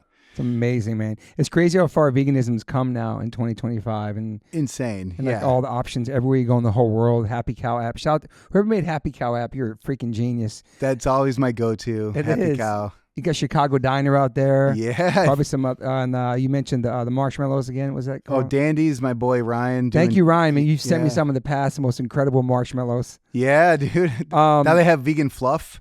Oh, they do? Yeah. Oh, Fluffernutter? Yeah. I need to try that. Yeah. Is your wife vegan too? You know what? She was, and she backtracked a little bit recently due to some health things. So like, I know like I have to kind of. She does her thing. Totally. I do my thing. Same. I'm the vegan. My wife and my son are vegetarians. Yeah. But yeah, it's crazy how the world is so kind of hip to it, and it's options everywhere. I can't go back now that I know that industry, factory farming, the dairy industry. I can't support it. Yeah. Fuck. And you've been straight edge pretty much your whole life. Yeah, like so I went years not labeling it, and then at some point, people were like, "Oh, you're straight edge," and I was like, "Yeah, fuck it, I'm straight edge." But I guess I was really, but then I started labeling it, and I got a couple straight edge tattoos. So we have to have a couple. We can't just have one. And then what about gatekeeping? We talked about earlier. What do you think about that? You think that's important? It feels like maybe you would kind of like that younger. Like about this is our scene. This is how I was for sure way back then gatekeeping. Yeah, like. But now you're probably more. You're an adult now and just. Yeah, I'm open to because it should be for everybody. There shouldn't be rules set on something that was based off of no rules. Totally. And labels don't matter. It's all about the band. Doesn't matter what label they're on. Absolutely, and also the word hardcore too. It's like some people can say Rise Against is a hardcore band, can say Hatebreed's a hardcore band. Like there's not one definition or blueprint to this music. It's not one style or one look. Do you agree with that? Yeah, the genre lines are blurred a little bit, right? Mm-hmm. Like with all these subgenres. Do you consider Rise Against a hardcore band? I still do. Yeah. Even though we're doing the new record, might be a little bit more mellow. It's mid-tempo or whatever. But you're hardcore kids. Exactly. And you're singing about stuff on the radio that normal bands would not be singing because you are hardcore, because you have a message, and you know what I'm saying? It's lyrics. Still, in every record, I always try to. Bill and I would always try to throw in little licks that sound like something Daryl Jennifer would do. Bad Brains or like hard. Yeah, like because that's like part of the thing. It's part of our DNA. Yeah, I see people arguing about on the internet about like Turnstile and different bands. It's like, dude, nobody can say what a band.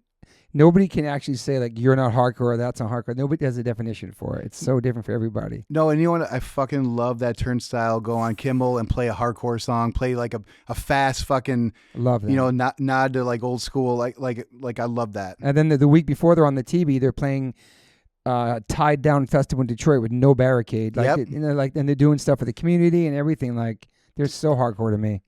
I love it, dude. I'd fully back it for sure. And you mentioned Buggin' before the pod from Chicago. Yeah.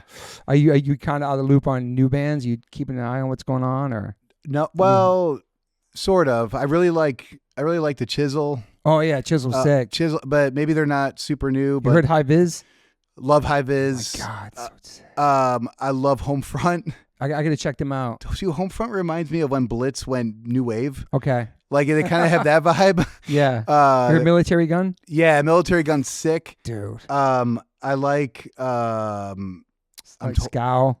Scowl's awesome. I love Scowl. Yeah, man. There's so many. Damn. There's so many guitar. Knock Loose are huge, killing it, dude. Drain is powerful as hell. Love Drain, man. Good kids. Yeah, End It. Love End It. Yeah, bro. Yeah, Baltimore. for sure. Yeah, dude. Yeah, Brian McTernan just produced a new record at Salad Day Studio. No way. Yeah, man, and they dropped a song already. I love them. Great band. They're killing it. What's your last real job you had with a boss? Oh, dude. Like clock in type shit. My last real job was holiday help at the Gap. Nice. But I was that fucking dude. It was, you know what? I had that job right before we went in to record our second album at the Blasting Room. I would, people would come in and ask me, like, do you have this in a size 34 or whatever? Mm-hmm. And I didn't give a fuck. I went into the back and I would just kind of stand around and, kind of look at the floor. And then I would be like, no, we don't have that. just I couldn't have looked. Like, I wasn't doing anything. How old were you then? Oh, I was like, dude, I was like 20, let me think. So last time. 7, 8. I was a little bit older. So last real job before the band. Last real job. And then on Unraveling, our first record, my friend of mine had an audio visual company called Supersphere, where it was YouTube before YouTube. They would film bands and put them up on like an online server, and you could go to this website and watch the show. Oh, wow. But they couldn't figure out how to monetize it. And then they folded. 2 years later, YouTube started blowing up. Damn. And then labels would buy into YouTube. They wouldn't take the Supersphere seriously. Wow. Yeah. So pre-YouTube. Damn. Yeah, and it was sick because it was all musicians that worked there. That's cool. Yeah. You an optimist or pessimist? No, dude, it depends on the day. I get way in my head. I can go dark for sure. I don't know if it's the Italian in me, the but then there's moments where like I pull that back and I'm like, like I am lucky to be where I am. I'm lucky to have what I have, so I try to put a positive spin on it, but it's hard, it's especially with, like I said, like you mentioned, like losing my sister, like the dark times in my life. Like it's hard to come back from shit like that. Yeah, sure, man. I can't imagine. You had therapy before?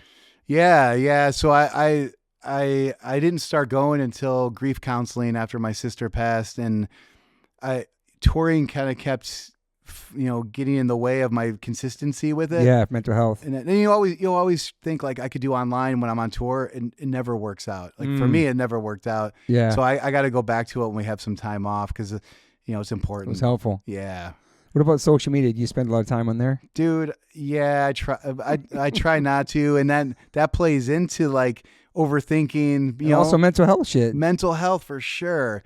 We're gonna go on a family vacation after we have one show in Quebec City for a festival after we leave LA. Yeah, and we're going on a family vacation, and my family's like, you have to delete Instagram off your phone for the vacation. They all told you that. Yeah, all of them. Because they're like, I back that. You scroll, and it's a thing. Like it fucks with you, right? Like it's like what is they call? Is it the endorphins or like the fucking? Dude, I've had 350 people on this podcast, and every single person talks about the same. We're all addicted to it because it's a necessary evil. We need it to promote our lives. Exactly. But then you get caught up in looking at some dumb shit, and you just keep going, dude. Yeah. Or like you get like. You come across a buddy and they're like, oh, he was at the show? Why wasn't I invited to the show? It's like, oh, fuck. Yesterday was like, dude, I saw all these people at Warped Tour. I didn't know they were there the same day as me because the signal was kind of shitty. And I was like, fuck, I wish I got to saw this person. I saw that the other day. But yeah. Oh, yeah, why didn't you invite me to the party? Why am I this fucking, totally. You know what I mean? I don't know. That kind of stuff. I know. We shouldn't worry about that. But it's part of just, I don't know. It's like human nature. You want to be included. At least I think, you want to be a part of it. And if you don't get invited to something, it's like, maybe it's not a personal thing. It's just people. We take it personal, though. 100%. Even though we shouldn't because we're fucking grown-ass adults. But yeah. But that plays into being a kid and growing up and not being part of the cool kids party. Yeah. For me. Yeah. Like, I grew up thinking like, oh, I'm not good enough to be a part of this thing or that thing. That's why I wasn't invited. My friends are ditching me. Insecurity about it, yeah, insecure, but that's why like skateboarding and punk for sure like helped me through all that. Yeah, it's important. It made you feel comfortable in your own skin. Absolutely, you know what I mean. It made you feel like it's like a normal person, even if you're a black sheep. What are some daily rituals you have in your home? Oh, man. I know you're a coffee guy. Yeah, like I have a coffee bar in my house, so like I wake up and what's a coffee bar for listeners? Dude, it's like. All kinds of coffee? I have a hard plumbed in espresso machine, 2 grinders, because my wife does drip coffee. So her drip coffee machine's there. I have espresso machine grinders, and then I have just my station. I have like a little knock box where you knock out the portafilter and like just a thing. I'm like a Russ barista. Is gonna be so jealous right now. Like home barista. Wow. And then if I had guests over, I make like lattes for them and shit. What? I'm coming to your house. Yeah, for come to Chicago. I'll be Rusty. He'll never leave your house. I call it Cafe Principe. That's incredible, man. Or like when we record records, I bring a machine with me. So I have it in the place I'm renting or vacation on this family vacation. I'm going to bring a machine with me. Holy shit. Because I realize I spend so much time trying to find good coffee shops when I'm on vacation or touring.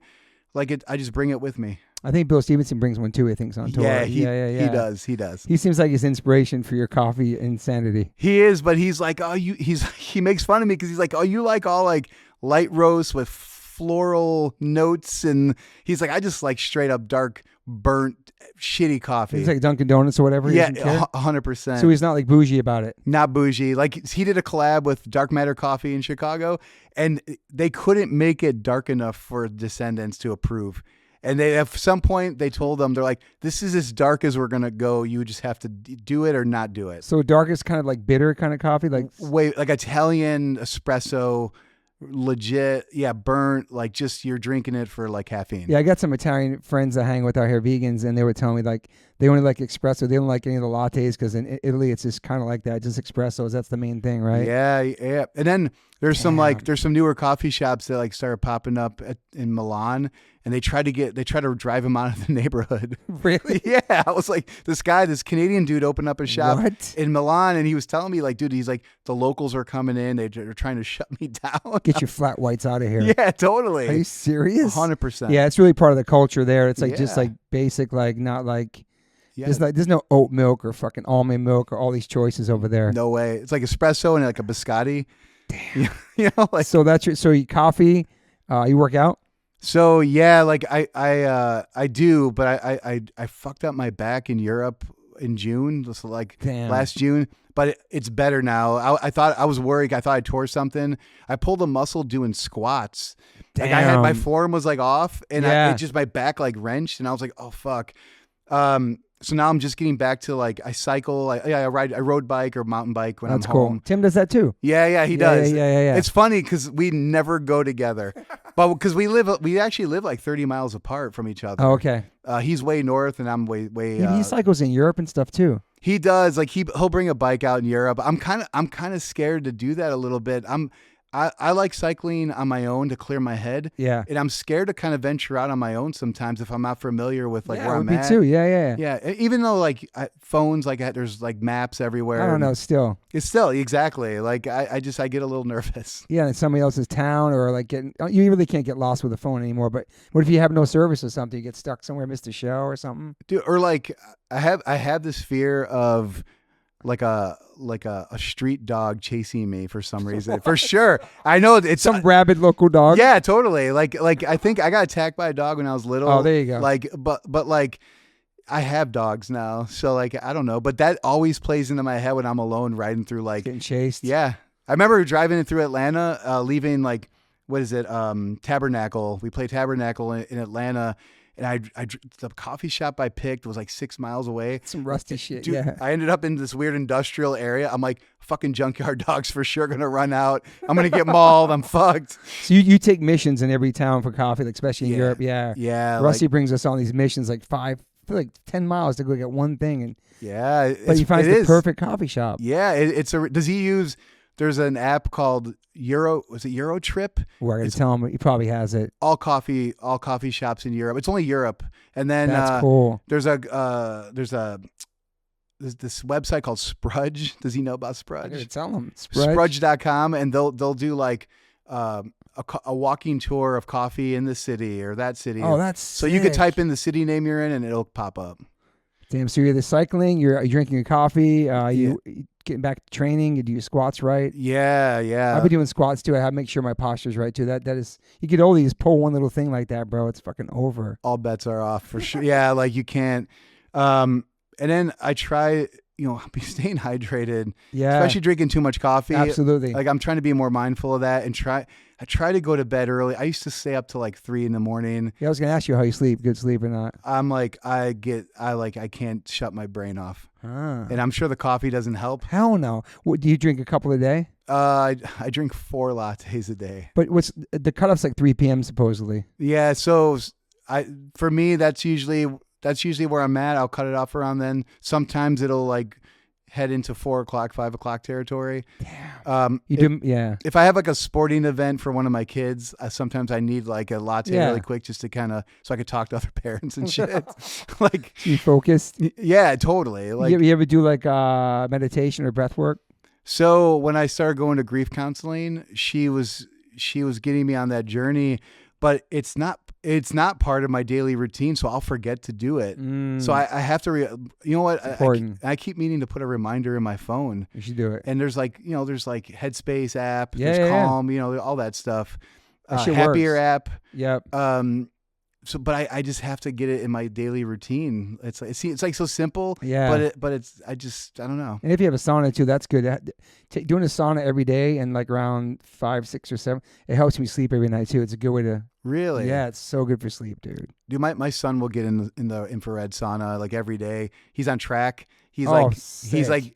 It's like part of his daily routine. Yeah, man, it's good for you. Yep. So yeah, shutting off your brain at night's so hard, man. It's super hard. You ever take melatonin and stuff like that, or? No. So like I'm like nervous to like, I know melatonin's natural and like, I don't want to be reliant on anything, but I feel like I'm at that point where I need to help myself, like, because I'll lay in bed and something will pop into my head, and I can't shut it off. And then what do? I go to my phone and I start scrolling. Yeah, bro, that's so bad. I know. I'm like, what am I doing right now? I just saw something that said looking at your phone in the dark before you get to bed is like having like 5 cups of coffee. There's something crazy. I'll send it to you. Yeah. Okay. It's so bad. Like I shut my shit off every night. I can't even look at it. But yeah, some people do that. They'll look at it. Well, then it's bad, dude. So my wife puts her Fucking phones, dude. No shit. My wife is really good about it. She puts her phone on Do Not Disturb at 9, and then she'll charge it in a different room. Smart, dude. It's smart until like I realize, I go, what if something happens when I'm gone, or if one of our kids is out? You're not going to know about it. There's always that worry for sure. And she's like, oh, it hasn't happened yet. Damn, your wife's badass. Their wives are badasses, totally. Dude. But we gotta listen to them more and put your phone away and do all that shit. Go in the sauna. For sure. You have any regrets in your life? Yeah, I regret. I kind of regret. I'm trying to think. I regret making moves like heading into the production world, being a producer. I regret not taking that chance. It was like scary to me. I've always wanted to start a coffee shop myself in Chicago. I regret. You can still do that. I know, but I've been talking about it for like 15 years. I'm like, why haven't I done that? Yeah, maybe it's So like, I don't know, like, regrets like that. Maybe that's some retirement shit later on, dude. Yeah, that's true. But like, our bud RJ who does Timeless Coffee Kills it. I've talked to him. I talked to Dave Kennedy. David. So you got advice from all your friends with coffee things, but you haven't. Yeah, I haven't made the leap. It's like you could get a cool partner, a friend you trust, and they can run it while you're on tour. Exactly, and that's I've talked about You're it. gonna do it, dude. You're only 50, dude. You could do it like you're 60 or something. Yeah, it's funny because me and my bud Brian. Yeah. Like we had the idea of doing like a funny sock company right before Stance blew up. Oh shit, dude. And I was like, man, what? Like, and even Brian was like, man, he was probably waiting on me, and we didn't do it. That's the same thing we talk about taking chances, though. Yeah, it's scary. Cause I know, but you took a chance with your college and did this shit, dude. That's true. But in my head, I'm like, oh, maybe my kids, my kids might need something. They need this, so I don't want to put money into something. But like, they could work at the coffee shop too. Yeah, it's funny. My daughter said that. Come on, bro. My kids are go getters, so they would encourage me to. That's what I'm take saying. They're gonna inspire you to do it. Yeah, that'd be sick. Like a family coffee shop. It'd be so cool. People come all around to come to your spot, dude. 100%. And then it's like, I had a vision of like the area, like it's an area that maybe doesn't have a specialty coffee shop, and people with disposable income. It's right by the train station. People going to work downtown, and I never fucking did it. I think we're putting on the atmosphere now on this podcast that like it's gonna have to happen. People are gonna start asking you about what's up with the coffee shop. Yeah, you put it out now. You have to do it. Totally. What's your top? We have a top 5 hip hop artists. Oh man, I know Public Enemy's in there probably. Public Enemy for sure. Run DMC for sure. I mean, it's kind of like the usuals. Beastie Boys. It's KRS-One for sure. Absolutely my top 5. I'm trying to think. There's so we got Beasties, we got Public Enemy, we got KRS. Yeah. No Chicago hip hop. Common. Oh, you know what? I'm a huge fan of like Atmosphere. Atmosphere is sick.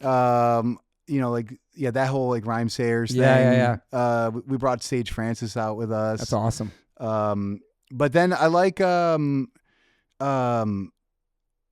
fucking why am I drawing? New York or no? New York? No, I'm trying to think. Yeah, New York for sure. What do you have? I said Run DMC. What do you have in Chicago? I mean, I love Common so much. You can't say that because you're from Chicago, but I love Common, dude. Yeah, and I think what else you have in there? Dude, there's so much now that I don't even much now, dude. Like the Effigies played Metro, and they had someone's in the band's nephew came out and rapped over an Effigy song. It like on paper it sounds dumb. That's crazy. It was sick. That's awesome. Yeah, but now I'm spacing on the dude's name. We'll find the name. Yeah, he's up and coming. I can't remember his name. So you have 4 now in your top 5. Yeah, KRS-One, Public Enemy, Atmosphere said.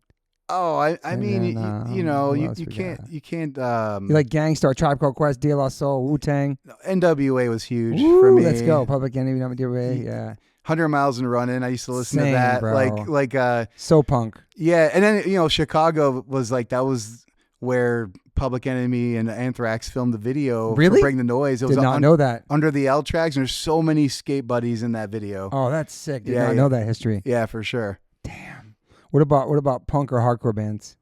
Oh, Chicago bass or just in general? Let's see a top 5 New York hardcore. You have that? Top 5 New York hardcore for sure. Agnostic Front. I mean, Victim in Pain for sure. Perfect. The Grill Biscuits record, of course. Today. Actually, it was huge. It was fucking the 7-inch High Hopes. Hold Your Ground. Hold Your Ground. Yeah, that 7-inch. Dude. Judge the 7-inch and the record. Huge because they came at it a little bit harder than everyone. Yeah, 100%. Like people say that Earth Crisis mentioned. I said in the pod before. You mentioned that bringing it down is a straight edge Age of Quarrel. Yeah. Oh yeah, I could see that. Pretty hard, dude. I mean, Age of Quarrel actually that would be on my list. Fuck yeah, and then dude, Underdog Vanishing Point. Amazing, man. Production not the best. Live show incredible. I just saw him recently again, dude. Yeah, the production was a little wacky. Yeah, I think they'll agree with that too. And I think Chuck Treese played drums on that record, right? He did, dude. Yeah. Underdog's incredible, man. Dude, insane. And at the time, like from where I was at, no one was listening to Underdog. Like at least like in my group of friends. I wish Underdog was bigger than they are. I don't know. Like that's another band. I wish they were like up there with the Sick of It Alls and other bands like touring Europe and doing that. But Regular Job, same kind of thing. Like, you know what I'm saying? They all enter another, had things going on. Wait, now this is jogging my memory.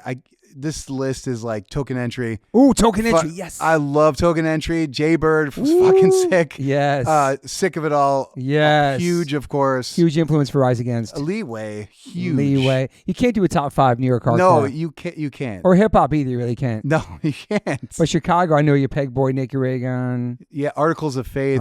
Articles of Faith, I want to say, was probably the first hardcore band from Chicago. And they were doing shit like Fugazi was doing way before Fugazi. It was all that Gang of Four influence. It was all that British Wire. You know what happened with Articles of Faith is Vic Bondi, the singer, his dad was in the military, and at some point they went to DC for some job thing, and he saw the Bat Brains, and he came back and made Articles of Faith as fast as he could make it. Holy shit, that's crazy. Yeah, and they had beef with like Effigies back then because there was like Northside Skins. Okay, so they were super punk. Yeah. And there was like a hardcore house that Articles of Faith lived at, and there was the Effigies house. Damn. Beef. It's funny. They don't get mentioned like Peg Boy, Nicky Reagan, Effigies. You're right. Articles of Faith don't get mentioned a lot. Yeah, it's true. And then I was growing up, I was a big pop punk fan too. I did love Screeching Weasel growing up. The Chicago, yeah. Chicago, and the band Sludgeworth, which had members of Screeching Weasel.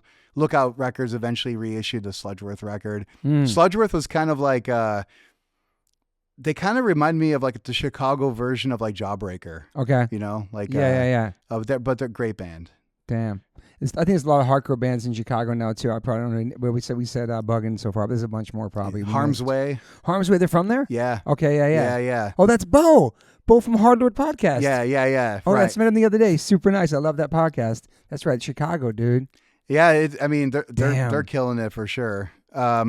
I'm trying to think. There's like there was also like a lot of bands emulating like what bands like the Lawrence Arms did, and like that vibe. Yeah, like Alkaline Trio, you know, like oh yeah, Trio. Fuck, dude, we're gonna see Trio, dude. So it's funny because Glenn, who was our ADH drummer after Dom, started Alkaline Trio with Skiba. Did not know that. Yeah, Glenn Porter. Yeah. Damn. Give Trio a shout out, dude. Still killing it. Fuck yeah. They just dropped 2 singles that Travis produced. They're going on tour Blink. Dude, they're sick. I'm into them. I know, me too. They sound so good, man. I was at the Blink show. They brought Skiba out like less than a year ago. I never seen my son get emotional ever. Really, he was like tearing up seeing Skiba on stage. It was such a beautiful moment, bro. Oh, and I was like, dude, this tour's got to happen. I put it in my mind, and then they announced the tour, man. I'm just fucking so psyched for it. It's gonna be awesome. Yeah, I'm happy for them for sure. And you know, he sounds amazing on the record. Yeah, dude. You know, it's like I'm fucking stoked for those. He's really guys. doing good, man. Yeah. I'm happy for him too. I'm psyched to see it. And my son's playing with Landon Barker on that tour, so he's opening up for the show, which is crazy. No way. Yeah, my son's about to go play Lollapalooza. He's opening up for the Fray next week. They just played Warped. That's insane. Yeah, he's playing drums for Travis's son's band, which was, we watched Max perform at the Warped Tour. I was with Travis watching them play. Max's first show, one practice, first time with inner ear monitors. Oh yeah. First time really with a click. Killed it, dude. I was so emotionally proud because those 2 kids grew up together. Dude, it's pretty awesome, man. It's wild, right? I know you're probably just tearing the whole time. I know. I was trying to get emotional with the travel. I was like, oh my god! I actually left that side of the stage. I was like, dude, my son's about to play Lollapalooza, and like, fucking never played that in my life, dude. It's crazy. Oh, sick. Damn. Dude, well, thank you for your time, dude. I feel like we're gonna do a part 2 one day. Yeah, but this has been great, sure. man. You guys you're about to perform today and do something else, right? Yeah, we have some K-Rock stuff going on. I'm always nervous doing this because like bass players always hide. We always hide in the shadows. So like to be out in the forefront, the foreground. Doing podcasts, you mean? Doing podcasts. Nah, this is fucking incredible, dude. I knew it was going to be awesome with you. We've been talking about doing this for a couple years, dude. Yeah, I know, so totally. I'm glad we made it happen. And then what does hardcore mean to you in 2025? Oh man, it's still self-expression. Be yourself. I mean, it sounds so trite, but don't let anyone tell you how to act, how to think. You know what you should be wearing, what you like. Absolutely, like man. That's what it's about. I think just be yourself, individuality. Yeah, it's not a shirt, it's not a tattoo, it's not a sound, it's not a look. It's something. I think it's a spirit of youth we carry inside of us. You know what I mean? Absolutely. We're like big kids, dude. We'll be big kids forever. I know, and that's why I'm stoked to see bands like 7 Seconds still killing it. Dude. Like Negative Approach, one of my favorite bands. They're fucking amazing. Keith Morse about to be 70 years old. I know, insane. Vinny Stigma's turned 70 years old this year. Dude, my second show ever was Circle Jerk's 10th anniversary tour. Damn, I remember that. The Weirdos played. They were on the tour, and in Chicago, Right to the Accused played. Oh, that's another band. Herb from Liars Club. I just saw him with Peg Boy. Yeah. Oh, yeah, he's in Peg Boy. Yeah, dude. Right to the Accused is another band from Chicago. Yeah, for sure. And they were fucking great because they just did their own. They didn't sound like anybody else. Yeah, they just did their own thing. I mean, I feel like you could say that about Naked Ray Gun and Peg Boy. None of those bands, there's nobody ever duplicated that sound or tried to be like that sound. It's their own Chicago thing, man. Absolutely. Working class, bro. Absolutely. Well, people can. Do you check your DMs and stuff like that? Yeah, I do. Yeah, just Joe Principe is my handle on Instagram. Yeah. I do, like, to a certain extent. Sometimes I'll miss shit. I'm like, oh, like I don't know. Like it just goes by the wayside a little bit. You ever get negative comments on your page at all? Anything? And if you do, does it bother you? I'm sure I have. Maybe people busting on us for like playing a weird set list. Yeah. Like, but I let it roll off. Same, dude. Nothing too. I feel like I think you're older now too. Like back then, all the other shit doesn't matter no more. It's like all that shit doesn't matter, dude. It's like none of that stuff's ever going to be said to your face. It's all internet shit. It's not going to be real life, you know? Yeah, exactly. And, it's funny, though, because now what happens is my kids will bring, if there's a negative comment on the Rise Against page, they'll show me.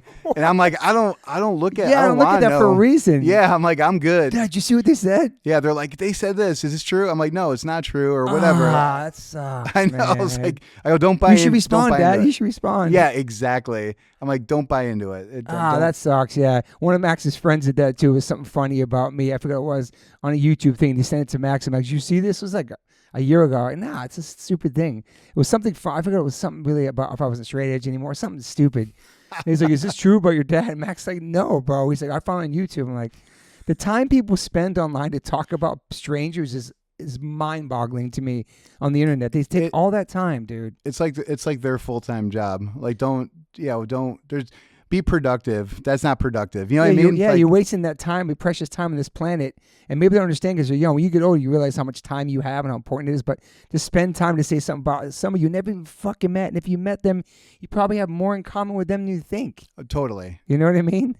Yeah, there's it's always about tuning out the haters. Totally. You can't buy into it. Yeah, if we listened to any of that, we wouldn't be where we are right now. Yeah. Like starting with the message boards. If I listened to Sellout, whatever they said, like my band never give a fuck about any of that stuff. We stayed in our own lane, same as yours, and just go and play music, man. People still coming to the shows and loving it. It's all that matters, dude. Dude, we had people go when our singles started taking out going, Rise Against sounds like Nickelback now.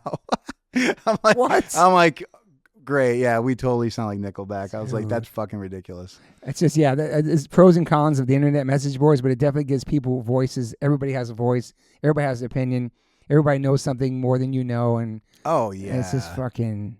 It's just we have to deal with this. It's the rest of our lives. This is all our kids know is internet. Like we were lucky, we're outside, we were skating, we were looking up records at record stores, and we got to like have that experience of like finding, discovering. But kids now, it's just that's all they know moving forward, man. We're so lucky we got to be latchkey kids, I guess, you know? Absolutely. 100%. Outside in the streets, dude, fucking shredding. Oh, shit. All right, Joe, thank you for your time. Dude, this has been fucking awesome. Yeah, dude, thanks for having me. This has been awesome, dude. Great getting to sit down with you and connect with you and know you for all these years and see you throughout the years and actually hang out. It's awesome, man. For sure. Yeah, bassists should be talking more, man. Come on, bro. I know you had Arthur on. Yeah, dude. Yeah, dude. He's one of my faves. Dude, he's the greatest, man. Oh, yeah, bass player, top 5. Yeah. Bass players, what do you got?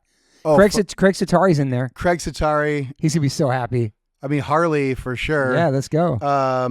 Fucking Carl Alvarez, Descendants. Woo, another one. It's 3. For Freeman for sure. Oh, yeah, fuck. Dude, I would say, Steve Youth. Damn, Steve he never Youth, gets mentioned. He's ill, Steve Youth. He is. So really short story.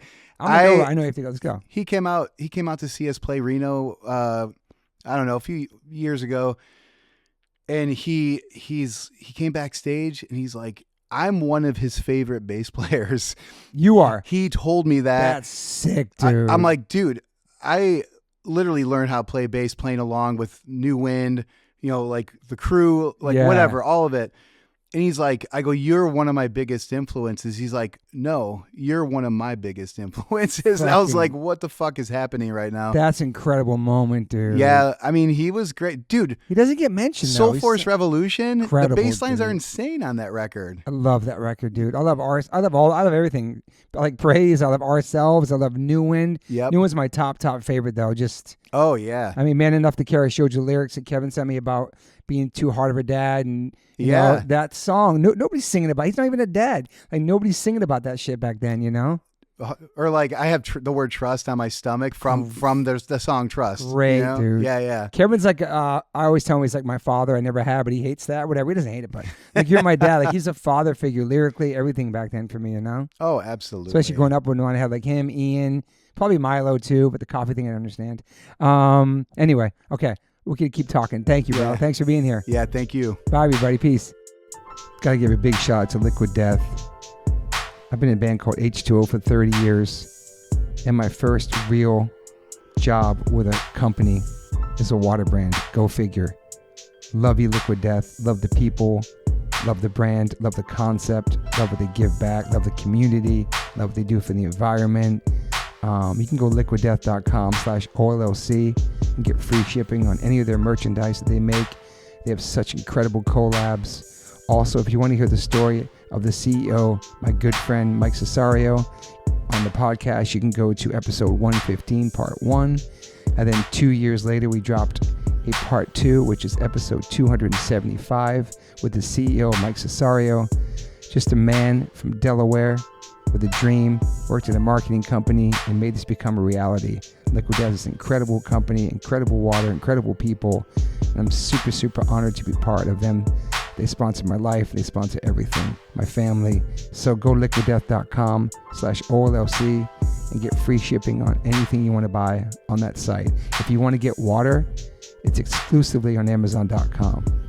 Murder your thirst, y'all. I always ask my guests if they have any regrets. I personally don't have any regrets. Even when it comes to my tattoos, I have the silliest tattoos. Even my ET on my leg, it's still a childhood memory for me, and I love it. I've had tattoos on top of tattoos strictly because I wanted more tattoos. I started getting tattoos when I was 18. I'm 52 now, and I can't stop. I've had laser treatment before on something on my arm. It's 4 tattoos on top of each other. And that experience at that place was pretty fast. It was pretty cold. It was in and out, swipe the credit card. Don't really tell me much, didn't give me much details or anything was going to happen. So I never went back. So as of most recently, I'm so lucky enough to have had 2 sessions at Removery Tattoo Removal. My tattoo on my arm that looks like a big black blob is now super light. I've had 2 sessions. I have a long road ahead of me. None of this stuff happens overnight. You cannot take a tattoo up in one sitting. You have to be patient. And it's painful. They ice you up. It's super fast. To me, it felt like a bunch of rubber bands. But what's more painful than that is looking at something on your body that you think you're stuck with for the rest of your life. That sucks. But now for me, I'm really happy I started this journey. I'm slowly going to get this tattoo removed. I never thought in a million years I have any kind of real estate on my arm. I don't even know what I want, but it's exciting. I'm so honored to announce that One Life, One Chance podcast is now with Removery. Call 866-934-4570 or go to removery.com. Use TobyH20 and get $100 off your first session. One of the most experienced tattoo removal companies in the world. Removery has 155 locations and 1.8 million treatments. US, Canada, and Australia. State-of-the-art peak-away laser technology, cryotechnology to reduce any discomfort. This is so exciting for me because all I do in these podcasts is talk about tattoos. From day one, if you've been listening to this podcast, we talk about tattoos, talk about getting removed, talk about getting covered up. So this is such a perfect fit for me. Definitely check out One Life, One Chance podcast, episode 281. I have Carmen Brody, Mike McTurnan, and Dustin Ortle from Removery. And this is over a 2-hour conversation. People had submitted questions. It's an incredible conversation breaking down the do's, the don'ts, the fears, process, the results, everything you could imagine about getting a tattoo removed. It's all in this podcast. It's an incredible episode. I appreciate them all coming out for it. So check that out if you want to learn more about Removery and what it's like to get a tattoo removed. Once again, go to removery.com or call 866-934-4570. Use my code TobyH20 and get $100 off. These guys are located everywhere. Try it out. I have a lot of friends who are sober, a lot of friends who are straight edge, a lot of my friends who are going through it. I know struggling with substance abuse and alcoholism can be really, really hard, especially knowing who to turn to. It can be really, really daunting. I'm here to say that a good friend of mine and his friend started this incredible treatment center called Refine Recovery. They gave me a phone number, 855-516-3332. You can text, you can call them. It's totally confidential. It's safe. There'll be somebody on the other line to help you out, a compassionate human being to talk to. They help you navigate the process, the insurance treatments. They accept most of private insurances. You can go refinerecovery.com, Refine Recovery Instagram. I know it's hard, but reach out to somebody, man. People care about you. People love you. People want you to be here for a long time. People love you in their lives. If you're going through it, make this phone call. It's totally private. I know people DM me all the time about going through it and going through sobriety and trying to get straight and trying to take care of themselves, and the struggle is totally real. And Refine Recovery is the definitely move. Reach out to them, 855-516-3332, or text them, 855-516-3332. You can call or text this number anytime, 855-516-3332. You know the drill. This number is here for you to call.